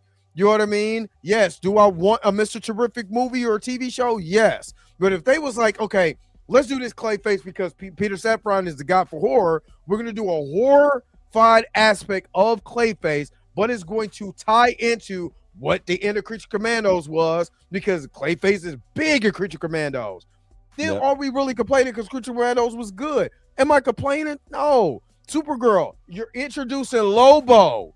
You're introducing other characters. You're telling another story. She was already introduced. Why not tell her story? She hasn't been on the big screen in a long time. And I'm going to tell you something. Supergirl is dope as fuck. Supergirl is actually way better than Superman. You know what I mean? I think she can beat the shit out of Superman if you want to keep it real. She don't hold back. She don't have that moral code. She's a real Kryptonian. You know what I'm saying? Throwing up the K. Kryptonian. You know what I'm saying? So I'm just saying we gotta allow the story to unfold. You know what I'm saying? And see where they go with the stories. Because if we really just base it off of what the prospects or, well, they're doing this, they're doing that. Oh, we don't know nothing. We don't know nothing. They offer you chicken nuggets. You don't know if the nuggies is good. Just eat the nugget. and sometimes trying to follow the same. Supergirl is a B-list character. Bucky, boy, I'm about to bed you for 50 months. But you done lost your boy. You about to get banned for 50 months. Better cut that out. Sometimes trying to placate to do it the Marvel way. It don't always work. Don't work. It don't always work. Hell, Marvel can't even get their shit in order right now. Why I need to be looking at what they're doing? You know what I'm saying? Exactly. So, let Peter Safran and James Gunn. Yep. I think and that new 52 Supergirl too. Oh yeah, she's badass. She is. My brother got that. She's badass. Yeah. I think Peter Safran and James Gunn, when it comes to Clayface, is like, you know what? This would be easy money. Easy money. Low budget. Very low budget. You know, do this. We can introduce some characters. There's no and it's a no pressure type of movie too. You know what I'm saying? Ain't no pressure with this movie. We make it come out, it does what it does, and we move on to the next. We collect the cash from this, put it towards something else, we move on to the next. That's easy. I see there's them talking about Jimmy Olsen. Who was Jimmy? Why Jimmy? And I'm like, y'all don't know who Jimmy Olsen had his own, because we was arguing about the type of character he is, and they was like, is he more? Was you arguing with Darius. Chill? No, I was arguing with Darius on this. It was I was on Pantheon. It was Darius and Marcus I was arguing with. Chill kind of bowed out, but I was saying that the importance of Jerry. Oh, they was like Jimmy Olsen. I'm calling him Jerry. Jimmy Olsen. I was like, do y'all know how important and how old this character? Like, this ain't no running. You know what I'm saying? Like, this dude got skin in the game on the Superman side of things. You know what I'm saying? And they was like, was he more important than Mary Jane is to Spider-Man? And I was like, yeah, he might. Now that I think about it, he might be, because he's been around longer than he's been around. Oh, Mary Jane been around. You know yeah, what I'm he's been around. If I'm not mistaken, he's been around with Superman almost since the beginning, since they started doing the Daily Planet stories. And they get well. Has he ever? I was like, he had his own comic book. That's how important he is. He had his own comic book. My pal Jimmy Olsen was a comic that ran for a pretty long time. That's trash, though. We ain't talking about that. We ain't talking about that show. Okay, I'm with you. But the Supergirl show. Yeah, I like that. It got better when they moved it to CW. Yeah. Now y'all to make me lose my train of thought talking. Oh, Jimmy Olsen. You know, Jimmy. So with these characters, let them come in. If there's a good story to tell, let it be as long. Like I said, long as it's the essence. Imagine, because I think the story is about like him think of like X-Files, but Jimmy Olsen. Yeah. Him investigating these crazy things that's happening. I don't think that's a bad show. It's a show. Yeah, but think about it like this. This is again, everybody wants a Snyder cut. There's a lot of things that's wrong in Snyder's universe is dark as hell. I'm trying not to cuss, y'all. I'm really trying. Snyder's universe ain't the best universe. That's a dark, bleak universe. Snyder's universe works well with Batman, right? That Man of Steel movie was I liked it, but that ain't Superman. I hate to tell y'all, that's not Superman. That's not Superman. The last Superman movie, the Superman movie that came out last year, that's Superman. That's Superman. I don't know what that is. That was not Superman. Like, I remember when Man of Steel came out, everybody was like, what the hell is this? Yeah. This is not Superman. Y'all forgot the desert scene when she was going to go rescue. We can go rescue what's her face? But Jimmy Olsen, yeah, he got popped in the head during that during that interrogation scene. They killed Jimmy. Yeah. Jimmy didn't even get no shine. Jimmy got murked. So with going back and watching Man of Steel, no, that was in Batman versus Superman when Jimmy got blicked. That's right. That was Batman versus Superman. That was Batman versus Superman. Man of Steel. Trash. Him not say, you think Superman ain't saving his daddy in a tornado? I know, just dumb. You think Superman? You think his dad? I think. Hey, Clark, don't worry about me and this dog, or come get the dog, but don't come get me. Even though I know you got superpowers, I need you to protect your superpowers. Nobody was gonna see him move that fast. Okay, let me just say this, D Stizzle. Odd choices for Snyder was way worse than the odd choices for Gunn. At least the essence of Superman was still in the Superman movie. My man is over here snapping necks and destroying buildings like he's Goku and Vegeta.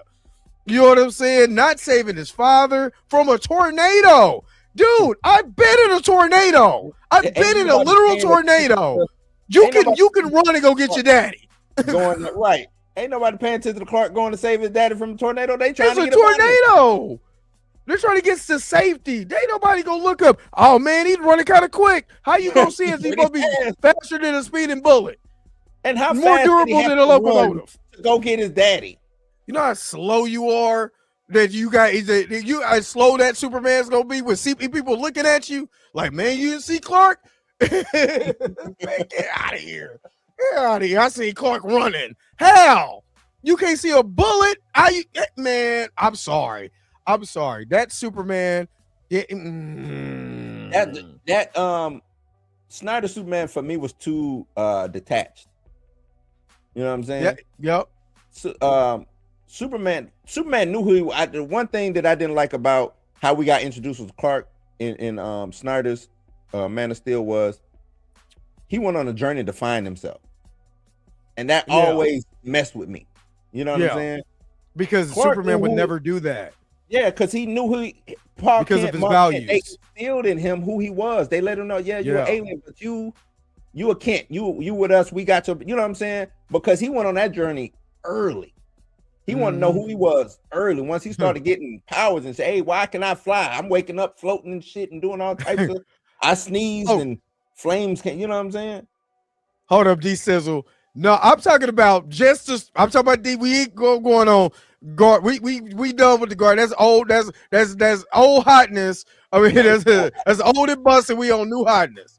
We're talking about what he's done in DC. And I agree with you. Superman would never do that. So when we got introduced to this new Superman, this is exactly what I would see in Clark. Clark is that. Clark would argue, or early Clark would argue with Lois. It was like, I'm just trying to do good. Like, I don't understand, why are you tripping so much? This Clark over here putting people's 18-wheelers. You know how much? Go ask Karl Malone how much 18-wheelers are. He can't pay child support, but he get an 18-wheeler and he putting it on the pole. Karl Malone drove an 18-wheeler to the WCW match. to go fight Dennis Rodman and Hollywood Hogan. Him and DDP. Dude, that does not look like. I hate y'all do that. Abundance, I hate y'all do that because you're echoing what a lot of grifters are saying. Right. It's an echoing of it is nowhere close to Guardian. If you take, I can literally show you a clip of a Guardians in any space-based movie, whether it's Star Wars, hell, a lot of Dune looks like Star Wars. They look like they're on Tatooine. You know what I'm saying? Because guess where a lot of the inspiration comes from?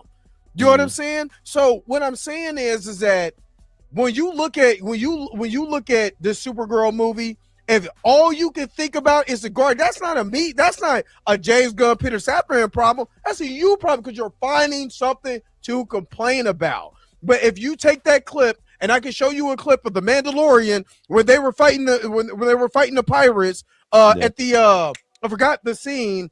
They were fighting the pirates where Grogu was inside the little mechanical thing. Yeah. It looks the same. It's an alien planet. What is alien planet supposed to look like? The thing is, all of these, when it comes to that, there's space opera, space cowboy, like that's just the aesthetic. It has nothing. It's like Cowboy Bebop. Right. It has nothing to do with Guardians of the Galaxy. It has nothing to do with Star Wars, Supergirl. Like once they go and start transversing planets and they're doing space pirates and stuff like that's the aesthetic that Hollywood has given us. In Abundance, James Gunn didn't write or James Gunn only gave the concept. That is not his movie. Nope. That is not his movie. He's not the director of that movie. Didn't write it. So when you when you look at it and you put it in that perspective, because that's what you're looking for. You're not looking at the trailer, you know what I'm saying, as a trailer not done by James Gunn. You're just looking at a trailer. And you're automatically comparing. That's the same thing that the grifters done. And then we went and we busted the grifters forehead and say, this movie is not done by James Gunn. This movie is not this. This movie is not that. You look at Woman of Tomorrow. You look at the concept art that was from the comics to the big screen. They be like, it's not going to be 1-to-1, but it's damn close. So Bucky, it's. And not to cut you off, Dre. I just saw Bucky because he's saying that Gunn is a one-trick pony.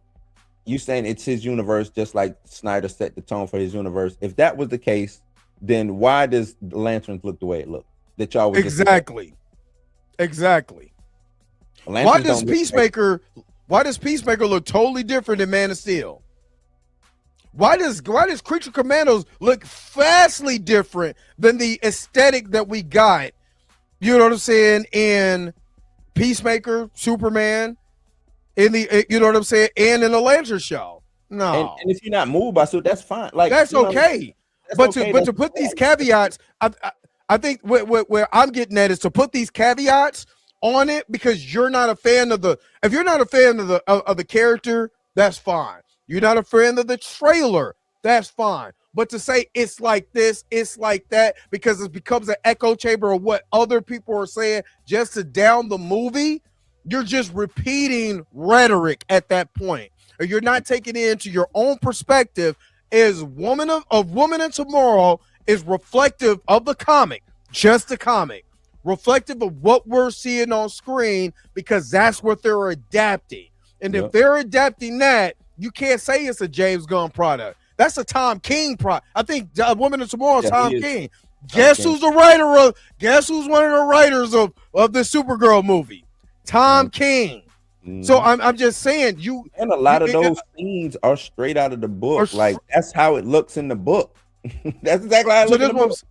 Yeah, and that's what I'm saying. So we got you know, not saying that you're wrong. I'm not saying you're wrong because the way you think and the way that you're echo. I say you gotta. What I'm saying is this is an allegory of watching what you're saying, because you're repeating something that everybody's trying to put out there to down the movie and not actually looking at the bigger picture and saying, is this an adaptation that I could get a part of because it was already in the book?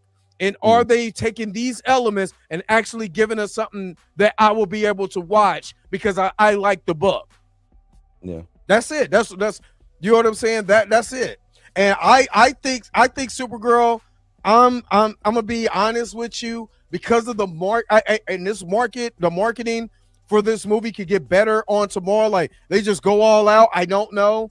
I'm looking at maybe 500 to 650 million at the most. I'm gonna be honest. That's where I'm at. 5 to 6. 5 to 6 is 5 to 6 would be like, damn, did y'all see what we did? We did 5 to 6, you know what I'm saying? So yeah, to me, now if this movie ends up being like incredible, like if you come and I'm like, oh my God, because of the way that they portrayed the character, but you know what I look at? I look at when people say, oh, there's no hype for a movie. Word of mouth is the biggest hype that you could possibly get. So if you go into this movie, but if you go into this movie, again, you only got one trailer. That's what I'm saying. Stop judging the movie just by the trailer. And I'm gonna tell you why to stop judging the movie by the trailer.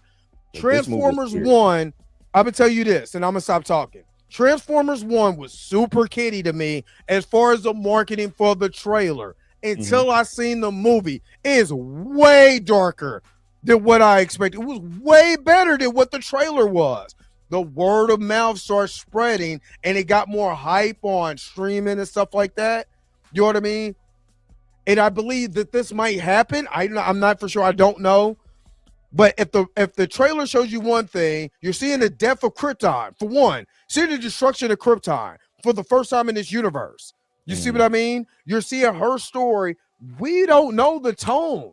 You're just going up that one trailer because it has some music on there. What trailer doesn't have that? The Devil Wears Prada had 80s music. Yeah, they had 80s music, quips and stuff like that. And I wasn't like, damn, this seemed like a James Gunn product. It's the Devil Wears Prada too. So we got to get out of that. They've been doing that. But we got to watch the movie. Watch the movie for the merit, not the trailer. You know what I'm saying? Watch the movie, and go from there. And quit thinking just because a movie got a joke in it that now the tone is jokey. It had one little joke in it to get your attention. The Supergirl, the story that they're adapting is a real serious toned movie. It's not jokey joke. Yeah. It's like Dre said, they're showcasing the depth of Krypton. They're showcasing not only the death of Krypton, but then the death of the city that she was a part of. Yeah. You know what I'm saying? She had to watch two deaths. She had to watch Krypton die, then she had to watch the city die that she was in. Yeah. You see what I'm saying? She is mentally, this whole story is about her being mentally fucked up. Like, it's not a jokey joke story. Yeah. You know what I'm saying? And she's trying to drink away her sorrows. That's why she's doing it. You know what I'm saying? She kind of has what I think is survivor's remorse, survival's guilt. You know what I'm saying? I survived and nobody else survived. Yeah, and absolutely. I got to watch people die in doing this. You know what I'm saying? And she might be the reason they died. You know what I mean? Could be. She could be the reason. They could change some things up. But yeah, the quit. You know, I can't tell y'all what to do. Let me not say quit. Be a little bit more open and just we got a tease. That wasn't even full. That was like a teaser trailer. Exactly. You know what I'm talking about? That was like a teaser trailer. So I don't know, man. Y'all. I just think us as fans, if y'all want, we should want shit to be dope or do good. You know what I'm saying? We should want that. And yes, we should critique because I'm all about critiquing. Let's critique the hell out of this shit. Where did you see the test screenings? Because there's not one outlet that said the test screenings for Supergirl has been poor. Have you seen that, Blue? I haven't seen it. I saw that all the, you know, it's been some test screenings have been good and some have been regular, but I haven't seen anybody say that it was a bad movie. Now they've gone through, the bad thing about this production is they've gone through 3 composers, you know, for doing the music for this film. That's like the only bad thing that I've been hearing about the film. Other than that, I heard it was actually pretty good. So it says Supergirl, and I'm gonna just share that because I like. And test screenings like to me, test screenings don't mean nothing. It's that's like if me and Dre did a movie, then I get Mika, I get Tina, and I get, you know what I'm saying, everybody together. Yeah, like test screenings to me.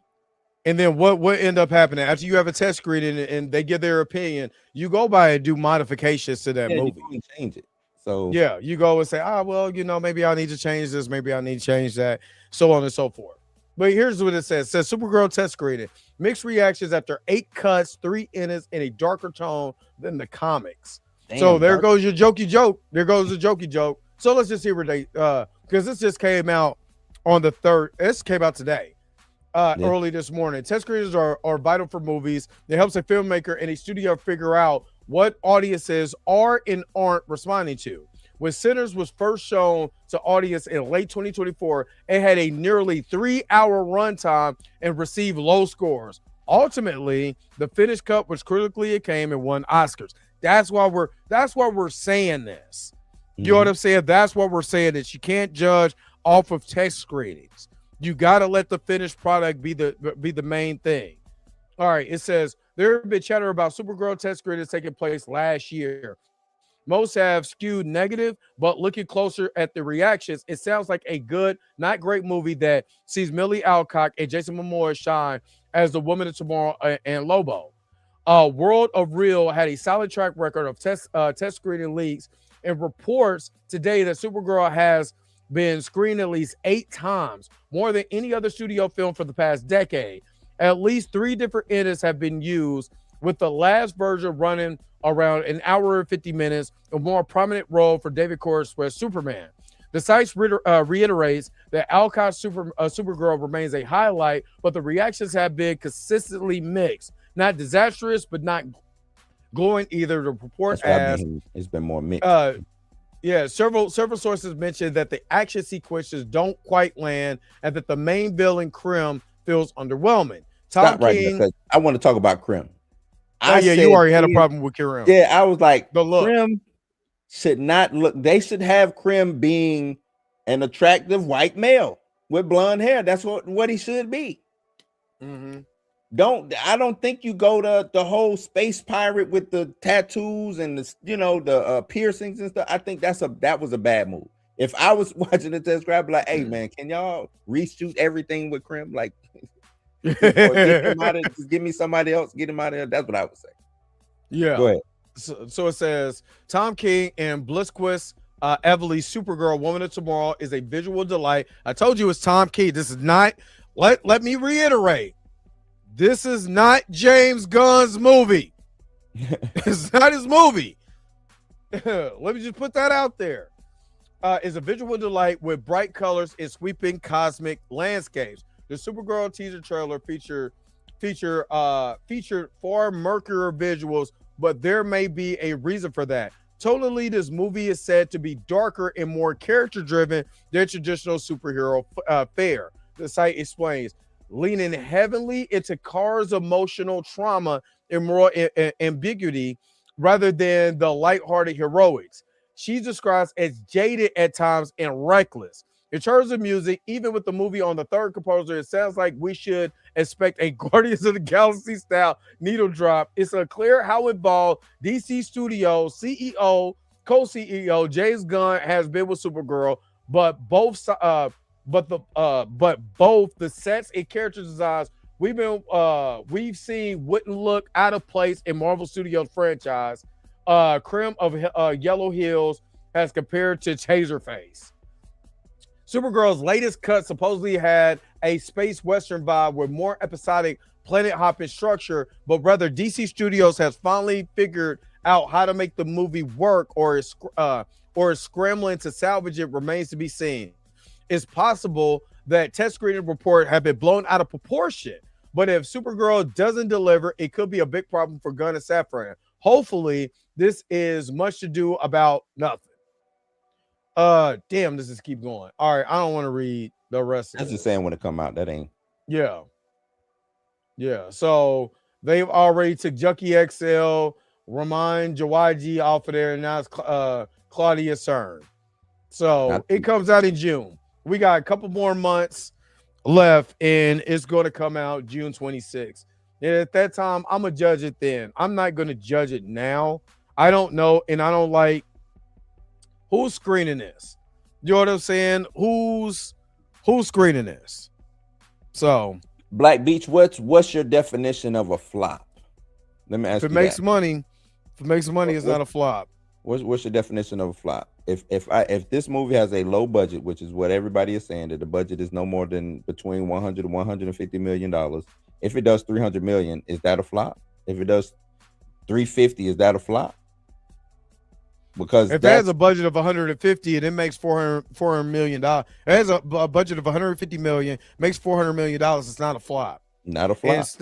And stop saying, well, the marketing, because they never, when you take into consideration, they never tell you the residuals for what they sold as far as merch. So I don't, and they never post marketing numbers, because they also will have to tell you what they sold, because if you market a product, it's not just the movie. It's the memorabilia, it's the toys, it's the merchandise, it's all of that. And they will never tell you the points on their merchandise. They did not say themselves Superman flopped. Who said that? Nobody said Superman flopped. Who was they? They said themselves Superman flopped. Who was they? Are they part of the community? Because that's the only, you know what I'm saying? The only pronouns I know. When people say they're giving me the pronoun game. You know what I'm saying? So if you say they, then Congress said it, TYT said it, AOC said it, the Bleach report said it. No, but and stop listening to Tina. Love you, Tina, but that's not what it said. They were trying to say that Congress said it. They did not say it. They what Ted Sorrento said was that it had a faster opening to streaming besides the 45-day window. You know how many days it stayed in the movies before the 45-day window came up? 40. You know why? Because I've already done this story. I've already talked about that. And they were talking about when they was having a congressional hearing about Netflix buying.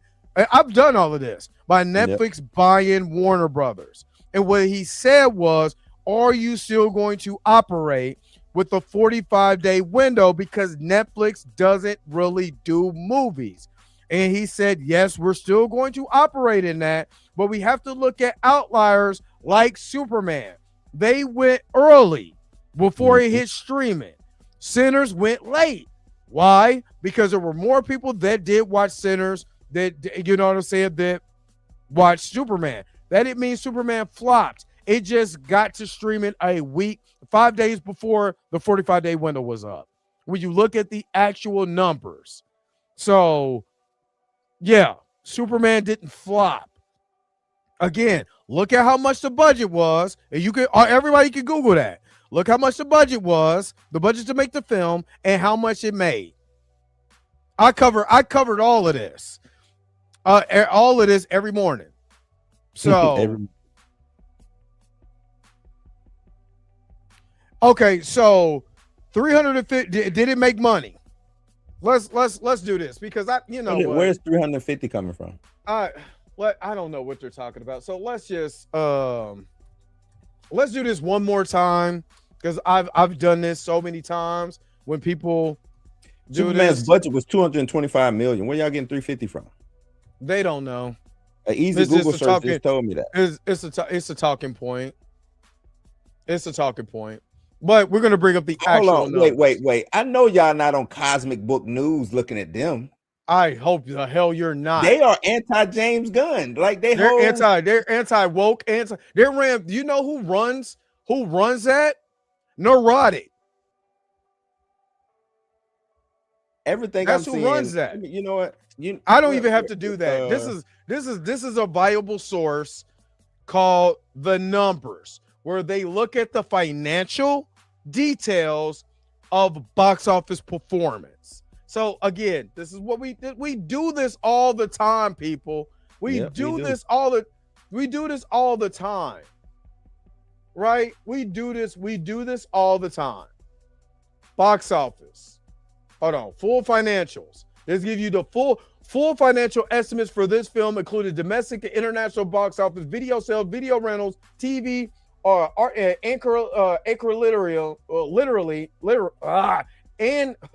ancillary revenue are available through our research services. For more information, yada yada yada. Oh, okay. Where's it at? I need the full financial details. Why is it not giving me the full financial details? Hold on.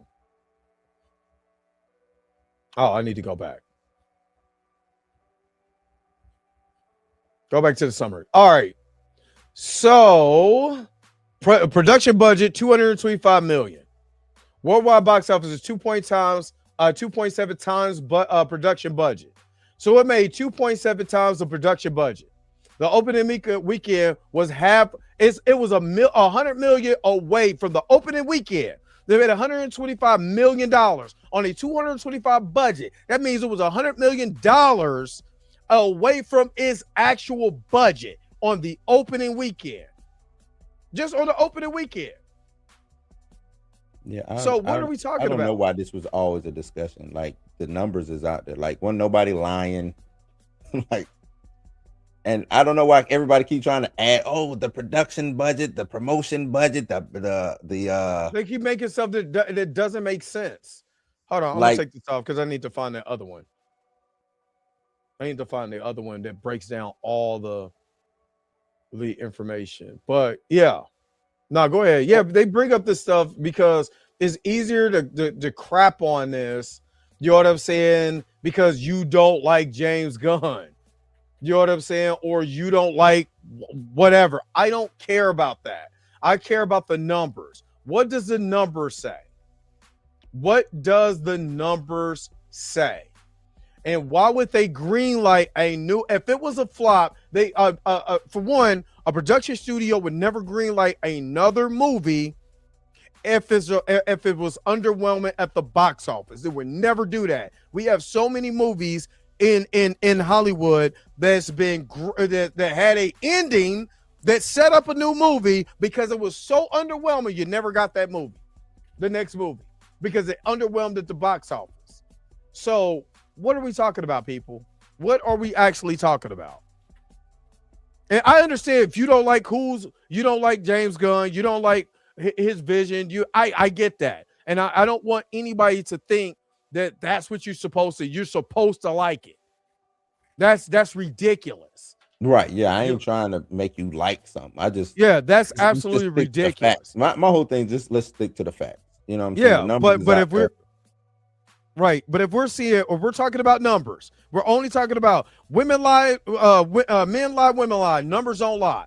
Superman grossed $354.2 million in the United States and Canada, and $264.5 million in other territories for a total worldwide of $618 million on a $225 million budget. that means it made its money. It made money. That's why they greenlighting another movie. I understand that if you looked at this and said, you know what, I think it's a flop, where you have your opinion doesn't mean that you're not right, because financially, fiscally, they made money. No matter what you think, it made money. That is not a flop. A flop is 225 million. A flop is the Marvels. That's a flop. If you want to look at the budget number of the Marvels compared to what they made at the box office, that is a total flop. But there is no marketing. Black Beach, stop. There's no marketing budget. There's no such thing as a marketing budget. The reason why they do not, they would never share that information with you, is because then they would have to tell you how much they made on merch. Just like WWE. WWE puts out a commercial all the time. They would never tell you how much that commercial makes. Why? Because every time you go to a WWE event, they're selling t-shirts, belts, toys, Funko Pops, so on and so on, pictures, so on and so on. So that means they would have to share how much they made from the actual merchandise. They're never going to share that information with you. I would like to know how much, because if we're talking about that, once you put something on YouTube that's monetary, like a trailer, they make money off of the ads from the trailer, right? Yes, they do. They get paid from that. So ad revenue, because we make ad revenue. Stuff like, you know what I'm saying? Stuff like that. So this is the Black Beach. Marketing is, let me make a Funko Pop. Well, so I'm marketing Superman with a Funko Pop, but I'm selling, it's merch. I'm selling it. It's merch. Right? You see what I'm saying? That's marketing. Marketing ain't just a trailer or exactly. Putting something on TV. Marketing budget is, okay, I need to make some shirts. I got $50 to make 100 shirts. I make the 100 shirts and I sell that one shirt for $50. Exactly. You see what I'm saying? So I had $50 to make 100 shirts, and then I turned around and sold those 100 shirts for $50 a piece. That's marketing. And here we are. And again, this is a Google search. When you're listening, and Birdman has broken this down too. So I'm not the only one. This is reports from Deadline, Variety, and who are they sourcing? Their own self. It's an estimate. They're just pulling out numbers. That doesn't make it true, because their source is their own source. It's their own source. I've done this. Oh my God, how many times have I talked about this on my show? On my show.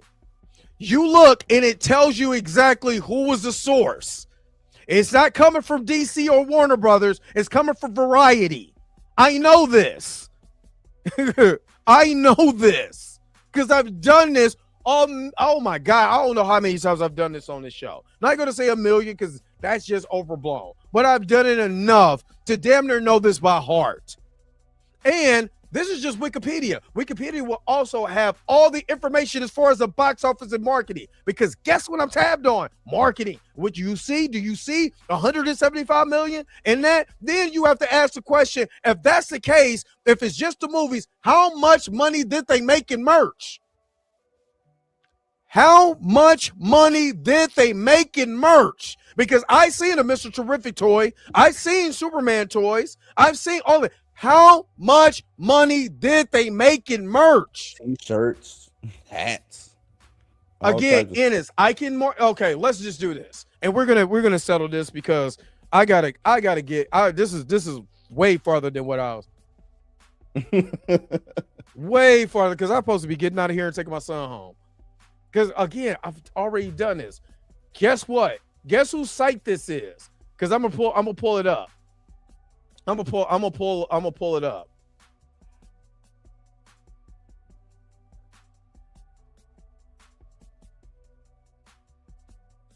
Because this is a trade. I hate them. Oh my God. Why are they tweaking now? Hold up. This is not their. Is this where it says the marketing budget from Hollywood Reporter? No, this is just James Gunn saying it doesn't need to make.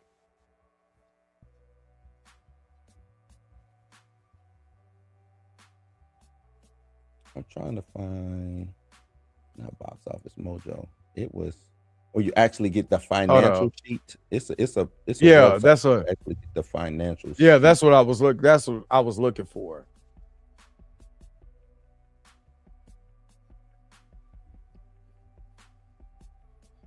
And that's why I was looking for the actual source. This is coming from IMDb. This roughly 200 combined with the 225, the global marketing budget. But they won't tell you again how much they made in merch. Again, because it's not a viable source. Roughly 125 to 200 million is far off. If you got detailed information, that it would tell you detailed information. 125 to 200 is what they like. That's just them pulling numbers out of the air. Yeah, but then this is the source. But then you look, it's coming from IMDb plus 3 sources. What sources is giving you that? Is it coming from? Is it coming from DC themselves? Is it coming from DC themselves? Again, is it coming from DC themselves? This is Facebook post. I don't give a damn about a Facebook post. Is it coming from DC itself? Is it coming from Warner Brothers? Is Warner Brothers saying this is what it is? See, Variety. This is where a lot of people are getting this from, because Variety posted this, and we all know how Variety is. If y'all remember what happened with Sinners, you already know what Variety is. So, hold on. Let's get to that roughly 125. You see how there's no viable source that tells you exactly what the budget is? This tells you the budget. Okay, the film costs $225 million, another $125 million to market globally. The latter included pricey stunts, but a Superman, pricey stunts like a Superman figure hovering, or whatever. Where did they get that number from? Again, where did they get that number from? Because it doesn't tell you where you get the number from. Because Variety doesn't know the numbers. Variety doesn't know the numbers. I mean, this is something that they. We know the film cost $225 because Warner Brothers told us it cost $225. They didn't say that it cost $225 plus $125. They said the budget for this film is $225. So where are they getting this $125 from?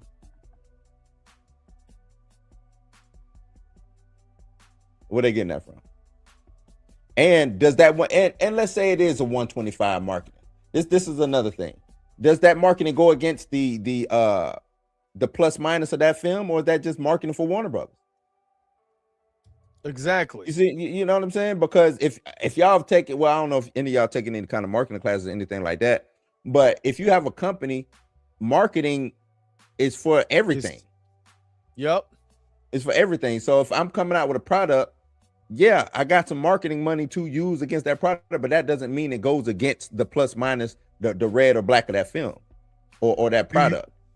We know this for being YouTubers, right? We know this for being YouTubers. If we technically can pay YouTube to market our channels, we technically can, because it's part of a marketing program, right? Once you start getting to a certain point, you can market, right? Does that take away the plus and minus that I make from YouTube from ad revenue? No, this is my own money that I'm producing to, this is my own money that I'm pushing out. So the Drake Mack show is here. You know what I'm saying? Blues House Live is here. That's my own money, right? It doesn't go against the plus and minus. This is what I use to market my show, right? TikTok. I can pay TikTok to push my TikTok. You know what I'm saying? I can use Facebook. I can pay Facebook and Instagram to push my channel. If I want a video push, all I got to do is go to the marketing tools. This is out of my own pocket, right? Because what I'm doing is I'm using my own money to see what I can be able to get back, whether it's views, whether it's people subscribing to my channel, whatever, so on and so forth. It is totally separate. You know what's crazy to me though? Is they put out these. This is the only time. This is the only time that people look at a budget and say, "Oh, but there's a marketing budget also included." Right. They don't do. They haven't done that with any other film. All the other films, they see that budget and whatever that budget is, they don't say, "Well, add an extra 125 to that." They don't say that. It's if somebody just said Thor 4, if Thor 4's budget, let's see what Thor 4 budget was, real quick. What was Thor 4? That was it Ragnarok? No, Thor 4 was what the hell? Love and Thunder. Yeah. I'm looking at it. I'm pulling it up right now. I guarantee you none of the articles are gonna say 250 million plus. Let's see what these articles say. Because like I said, this is the only, for some reason. Here, I'm gonna take my oh, you got that? Is that me? Oh, yeah. Let me take this off.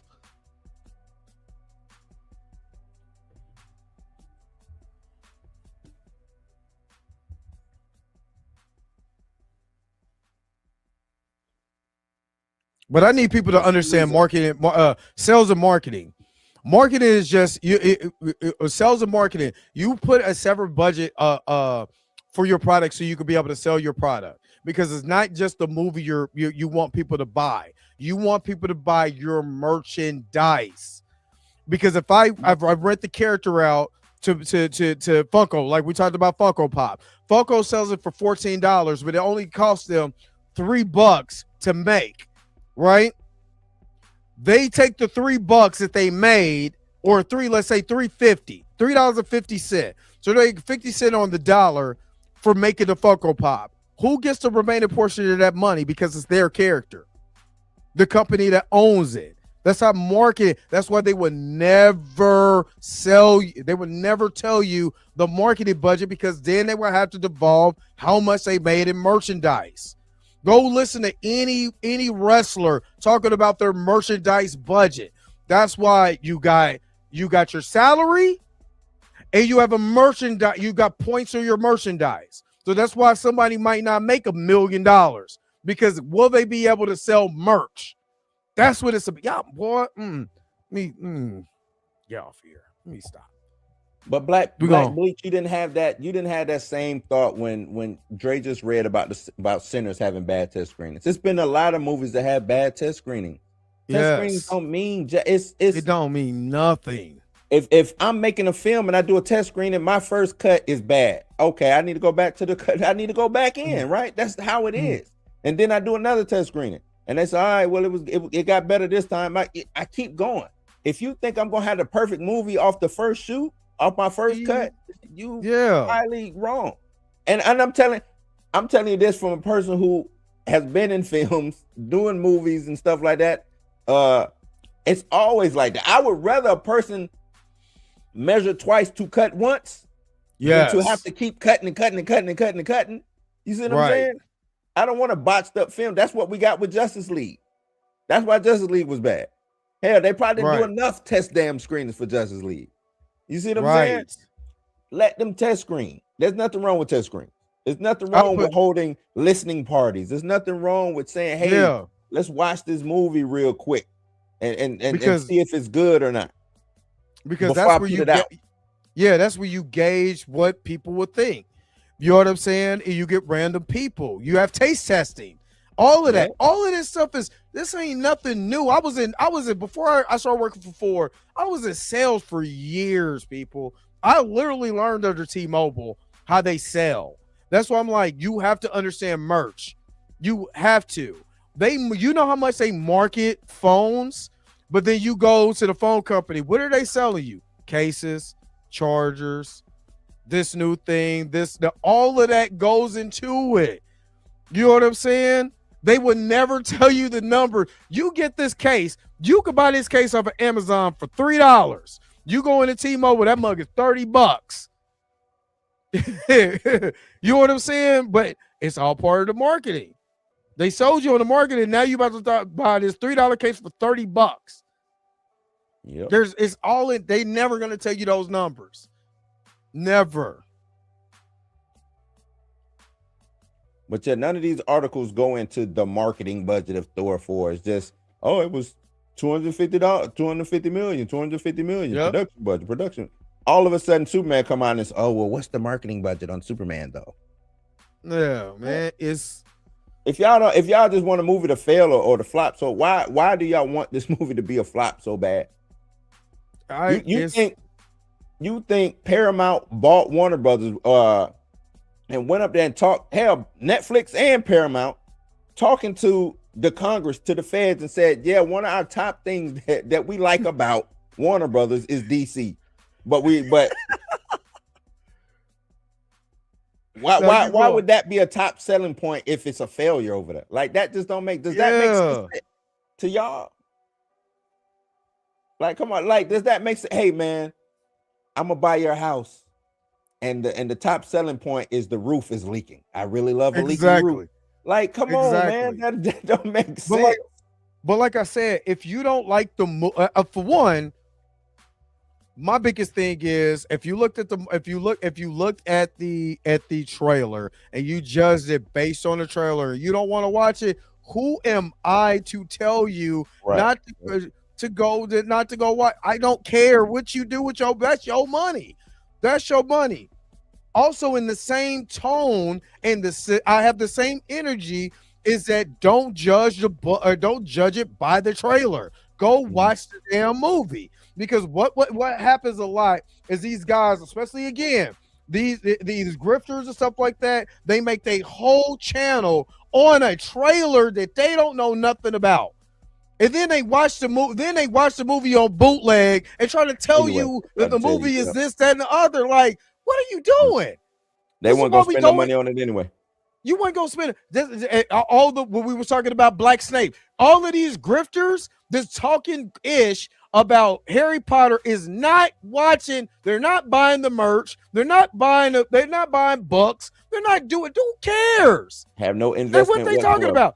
But they're making these claims, making these videos seem like it's the worst thing in the world.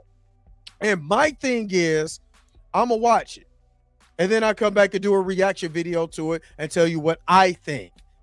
I'll let you know how I feel on it. Black, like we not coming at y'all. I don't think that we coming at y'all. It's just seeing how, you know what I'm saying, people be operating out here. You know what I mean? Like, they be operating out here like some real goofies, man. And I just don't want y'all to keep, you know what I'm saying, those are goofy talking points. That's all I'm saying. We're not lump you into geeks and gamers or any of. I'm telling you, this is the same conversations that these grifters are having. You see what I'm saying? And this is almost like a warning. Like, don't lump yourself into their conversation. Lump yourself into your own conversations. You know what I'm saying? Where you're saying, if you don't see it, I'm with you. If you don't see it, my bad, Dre. If he say he don't see it, that's fine. I don't have I don't care. That's cool. Like, I ain't gonna be like, man, the Black Bleach did go see Sinners. Yeah, or go see Supergirl, man. My rent gonna be going up this month. That's cool. That's on you. You know what I'm saying? That's your own opinion. That's your money. Abundance said all this for Supergirl is correct. It's more, to me, it's more than just because it's about it's the conversation. It's about what, like, y'all came up and said the about the budget plus the market and all of that, and it's like, when have we ever talked about marketing when we talk about right? That's what got me. Like, we've never spoke about, all of a sudden with Superman, it's market. Well, there's a marketing, and that's what it is. That's what it is. But yes, 500 million abundance. Abundance say so 500 million. Yes. 500 million. That's what I'm looking at. Like I said, you know what I mean? My biggest thing is that we got to start speaking facts. I think that's what it's the fact. What's the factual numbers out there? Not what Hollywood Reporters, Hollywood Reporter and Variety. Variety came out and said Sinners was just okay, wasn't going to do anything, whatever, and it ended up being an Oscar winner. Why do I want to continue to listen to these particular people? When Birdman broke down on one of the videos, and I want to say it was the Superman video, they cited themselves when they start talking about the numbers. How you gonna be the source of your own article? This is the same people who were coming out when we were all covering Jonathan Majors, putting out false information. You see what I mean? They put out so much false information on Jonathan Majors, it was absolutely ridiculous. And then when we went to, I literally got blocked by people from Variety, Hollywood Reporter, because I'm calling them out. This ain't, trust me, Blurred Without Fear ain't the only person I got blocked from and called out from or whatever. I was going hard at people from Variety, Hollywood Reporter, all of that. You know what I'm saying? Because the facts is the facts. And stop making something seem like it's not when the facts are the facts. And people run with narratives. And what I'm trying to do is say, do not run with a narrative. Because narrative pushing is something that we literally see in America all the time. We see it in Congress. We see it in these comic book streets. We see it in basketball. And it's not the facts. That's the only thing that I'm saying. Don't run with a narrative. That's the only thing. Because Black Bleach said that DC pivoted. I think, and it go back to what me and Dre was saying about the dynamic between Peter Safran, James Gunn, and what's going on. James Gunn is the face. Yes. We know he's the face. He out here talking and stuff, and maybe he shouldn't be talking as much as he do. I enjoy him talking. I take things with a grain of salt with James Gunn because he embellishes a lot. And I think that's his job. Yeah. That's his job. His job is to sell you. It's to sell the product. To sell you. You know what I'm saying? You said where's Waller, where's Paradise Lost? Just because they didn't come out this year or next year don't mean that they not, you know what I'm saying, that they're not coming. The pivot, every company pivots. Shit, where's Rhodey? Where's Rhodey's movie? Where's Blade? Where, you know what I'm saying? All of these things pivot. Shit. You talking about Waller? James Gunn little presentation was nothing like what Feige did with Blade and Armor Wars and all of these things. Not 2019. Kevin Feige. So that's a bag of coal. You know what I'm saying? Of coal. So me looking, and I think he did explain Paradise Lost. I think he said he wants to rework Paradise Lost and the whole Wonder Woman situation. And that could be. He said, "Hey, I wanted. Imagine you, Black Bleach, and you come in. You got your partner, and y'all talking about, hey man, I want to do Wild, I want to do this. And at first it was but then the people upstairs got a whole totally different thing going on. We trying to sell WB. We trying to sell Warner Brothers. You know what I'm saying? No, you can't do Waller. No, you can't do Paradise Lost. Yeah, because people got to remember that. And you're gonna stick to the things that's already in production. And a lot of people are not thinking about what is even going on at WB right now. Exactly. Because if people are to remember that part too. That's the reason why I was talking about Paramount and the buyout and all of that whole entire time. Because that is a part of it. So yes, they are going to pivot because you're getting ready to sell this product, you're getting ready to sell the studio, and the studio, we don't know who's going to get it or what's going to be this. Hell, I just watched John Oliver last night, was like, I don't know if I'm going to be here when if Paramount ends up taking over. So you don't know what you just got to do what you can for right now, and you just, hey, if I've already got this in the bag and I do a small product and let's see what happens, just to put a little money in our pockets. You know what I'm saying? If you let me shut up. Look, I want Waller. I would love. I'm a big Viola Davis fan. A lot of y'all didn't watch G20. I watched G20, and seeing her do action is I like her in Woman King. Like the lady got chops.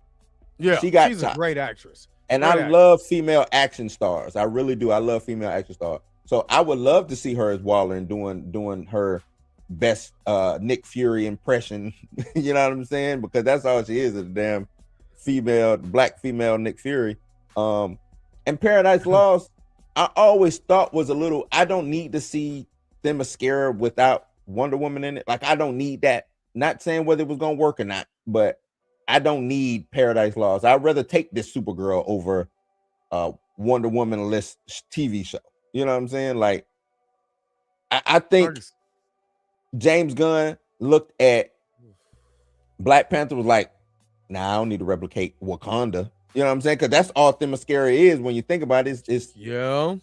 Wakanda with females and stuff like that. And I don't think he needs to make fetch a thing. You know what I'm saying? What ain't that how it used to go? You trying to make fetch happen? Like, nah. Right. Themyscira is not gonna happen. It's just not. So, especially without Wonder Woman, you just can't do it.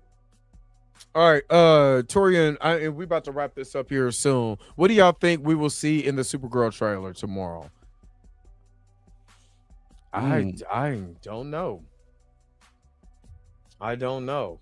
I think it's going to turn a little bit more bleak towards the end of the trailer. I think we're going to have this thing is going to introduce Superman, because they already kind of showed that them having the FaceTime video. But I think it's going to go a little dark, seeing her destruction of Krypton, especially if they make it where almost like where people got hyped about the X-Men trailer for Doomsday, where you see just this destruction and going on and all this stuff, and it starts to get bleak.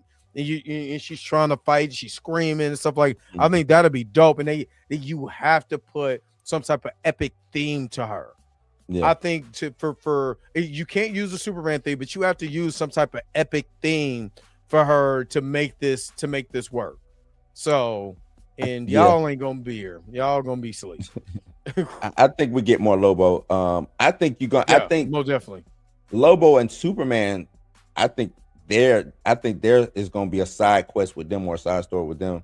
And Supergirl, her sidekick, I forgot her name. It's stuck in my head. And they're actually going to be going through what's going on in the comics. But I think they added Lobo and Superman to kind of give us change up, a switch up, because. The more I think about with them saying, oh, we added more Superman, or we're going to be adding more Superman to this, I'm trying to think, where would Superman come in? You know, based off of the Tom King. What? Did it already come out? Yeah, it's a trailer. I'm going to play it at super slow mode, because they never get me for my super slow modes. When did they upload it? They just uploaded? This is 12 hours ago. Oh, no, nah, that's the teaser. It says it's a full trailer. But I will say this. Y'all know that I was on TMZ, and I seen a lot of propaganda going on with that too. So I'm just saying, it said this is a teaser for a minute and 50. How long is the next trailer gonna be? 5 minutes? It might be, man. No, that's it. What are you on? You on DC?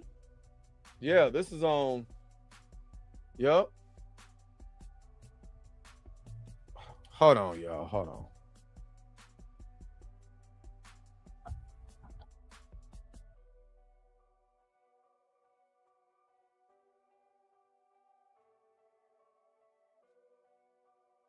Nah, they trailer ain't came out. I think they got you, brother. Because that's the teaser. Well, keep playing. Let me see.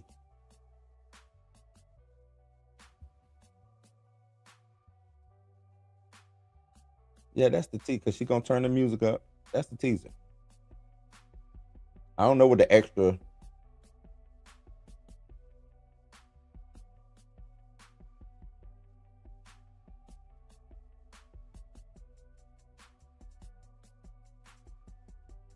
Yeah, that's because the teaser is only 30 seconds.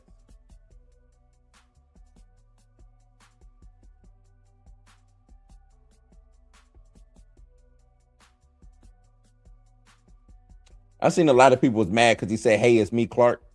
Like, y'all do know his name is Clark, right?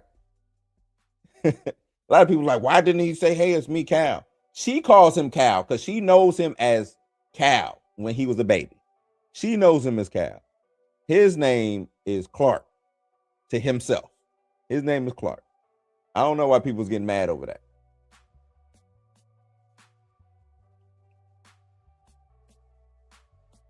You muted, dog, or something. I can't hear you.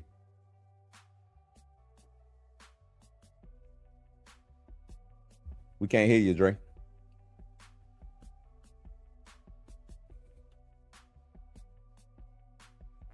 Oh, my bad. Oh, There you you go. can't hear me. Oh, yeah. My son called, but yeah, I clicked off of that and put to the actual, yeah. But they still ain't fix his LASIK. He gotta have LASIK.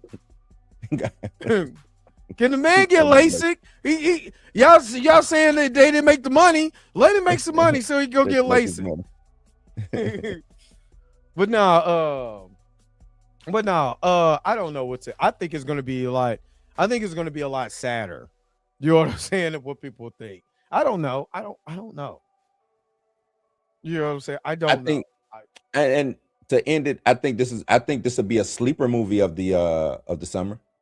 I think a lot more people are going to be leaving the summertime talking about this movie. You know what I'm saying? Like, Yeah. I don't think it's just going to fly under the radar. I think people will talk about this movie. Like I said, if the movie end up being good and it's almost like Thunderbolts was surprisingly a good movie. I didn't think it was going to be a good movie. It was a good movie. It had some things and stuff like that I really liked in there, especially when you start talking about depression, anxiety, you know, when you feel inadequate in what you're doing and stuff like that. There was a very good themes in there, you know, and then you add the superhero portion onto it, you know, like you said, Blue Survivor's Guilt. If I'm going through Survivor, you know how many good movies you can make just off of survivor's guilt and loss? Like, you know what I'm saying? And why you're being reckless, because most of the heroes are super. Iron Man 2 was about a reckless dude going through the emotions because he should not be alive. Right. And he learned that he was slowly killing himself. Slowly dying because of him trying to save himself. You know what I'm saying? So, you know, it's again, I'm going to go see these movies. I'm going to judge them based on what I see. Everything ain't gonna be Sinners. Everything ain't gonna be Avengers Endgame or Infinity War or Thor Ragnarok or whatever. But let me see it. Let me see it. Let me And see I what try you're to talking judge about. movies to themselves or to, you know what I'm saying? Like, okay, Superman came out. I judge Supergirl based off of Superman. Like, I try not to make it towards anything Marvel, because that over there is that over there, this over here is over here, right? And it's not fair. Not fair. And I like what Black B said about he set out Thunderbolts for the first week until word of mouth. I think you should do that with every movie. Yeah, I think you that's don't have fair. to run and go the first week to go watch a movie just because. Hell, sit out, see what the discourse is. Go to certain people that you trust. Hey man, you went and saw that? Was it good? And if that person said that it's good, then go ahead. You know. Yeah. F1. I went to go see the second week because everybody was saying it was good. And then when I got into the movie, I had a great. I like cars, so I had a great time, especially F1, Indy. Yeah. So I was in my zone. The story was good, but not great. But everything else was, made up for some deficiencies that I seen as far as the storytelling. Other than that, I had a great time. I gotta take my son home. All right, man. Get out of here. The We way gotta wrap is, I'm not mad at anybody sitting out waiting to the second week, third week of a film. I'm not. These tickets is high, man. The rent's too damn high. Like it's Exactly. But yeah, let's wrap it up. Exactly. Yeah, man. Like I was saying, I didn't know I was mute. TMZ propaganda. I've seen a lot of propaganda coming from TMZ, and I called them out on it. You know what I mean? Just the way that stuff, most of you got it. All I'm saying is, please be careful with narratives. Yeah. Don't get caught up in the narrative. Judge a movie, judge a book, but judge all of that on your own accord, not what everybody else is saying. Because I'm going to tell you what? Wait a that minute. Michael Jackson is the what? I ain't saw F1 yet. I meant to watch it, but what is that? What are you? Man, ban him for 50. Bro, ban him for 50 months. 50 ban months. him for 50 months. Right now. Ban him for 50 months. What the whole? You know what? This has been another episode of the Blur AF. Cuz over here tripping. And He said I the gotta go take 4D. my son. I gotta take my son home. I gotta go get my. Alvin, I need to go watch it in daughter. 4D, Alvin. No, I don't. I don't want to watch it. 7 MC, what's up, man? I don't want to watch none of that. Oh, I'm man, good. that is crazy. He's on his own. He's on his own with that one. He's on his own. But put it in the hot box. Yeah, put him in the hot box. Put him in the hot box. He in the hot box, daddy. Long as it ain't 4D.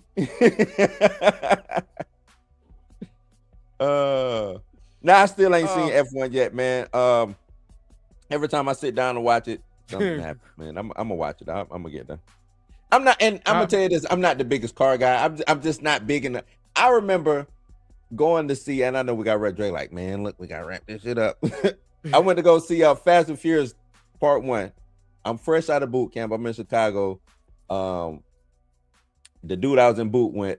He was like, man, he was in the cars, so he wanted to go see it. Fucking wanted to go see it, and I just wasn't. And you know what I'm saying? Enthused. It was a good movie, but I just wasn't enthused about it. You know what I'm saying? Because I'm not in the cars like that. Yeah. But that part 2 though, when they went hood, and check your seat on, cuz. Forget about it, cuz. Forget about it, cuz.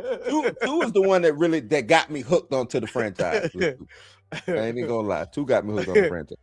Hey, go watch 2 again. Paul Walker pimping through that whole. He walking like Tyrese through that whole movie. Brad Pitt is not the last of the movie stars. You forget about Denzel, and you forget about Tom Cruise. Tom Cruise, Denzel, and Brad Pitt. Those are the last of the movie stars. And you still have Hollywood. You still got some Hollywood stars out there. Don't get it twisted. It may not be like the 80s where, but it's still Hollywood stars out there. And I hear Tom Hanks is making a comeback. So hey, if Tom Hanks can get this little last juice out this turnip, we might get some superstars back, man. That's what I'm saying. What do you got? What do you got coming up, Blue? Hopefully I can get some Blues news going on tomorrow but we might end up shooting because they had to. We were supposed to shoot today, but luckily we didn't, and we got a chance to do this. But if not, I'll be doing some Blues news tomorrow, man. I'm working on a video also called the most millennial black movie of all time. Yeah, I'm trying to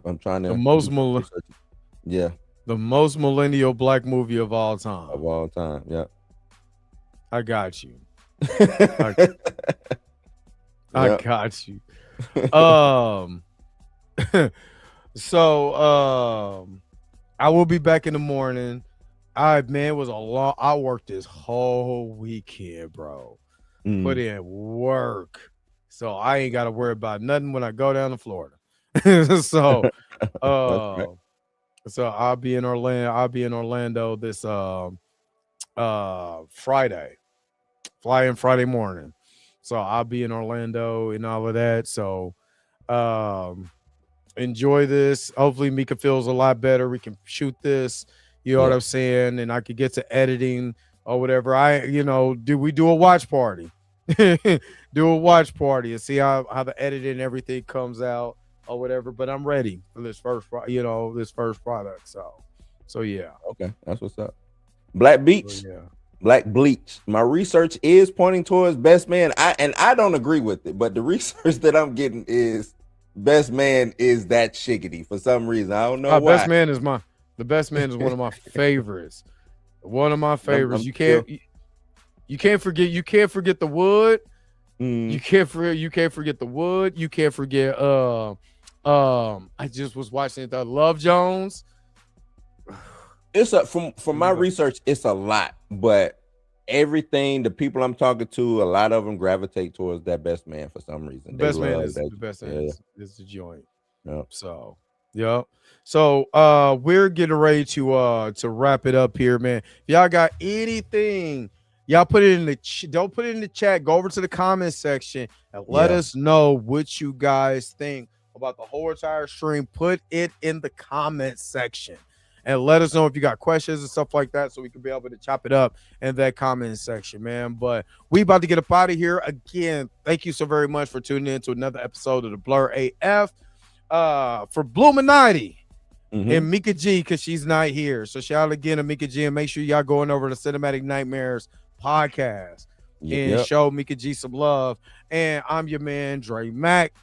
We'll see you again. Peace. Vibe higher. Let's get up out of here, man. Where's the outro at, man? I forgot this kid, but I gotta take him home. Let's go. Get up out of here.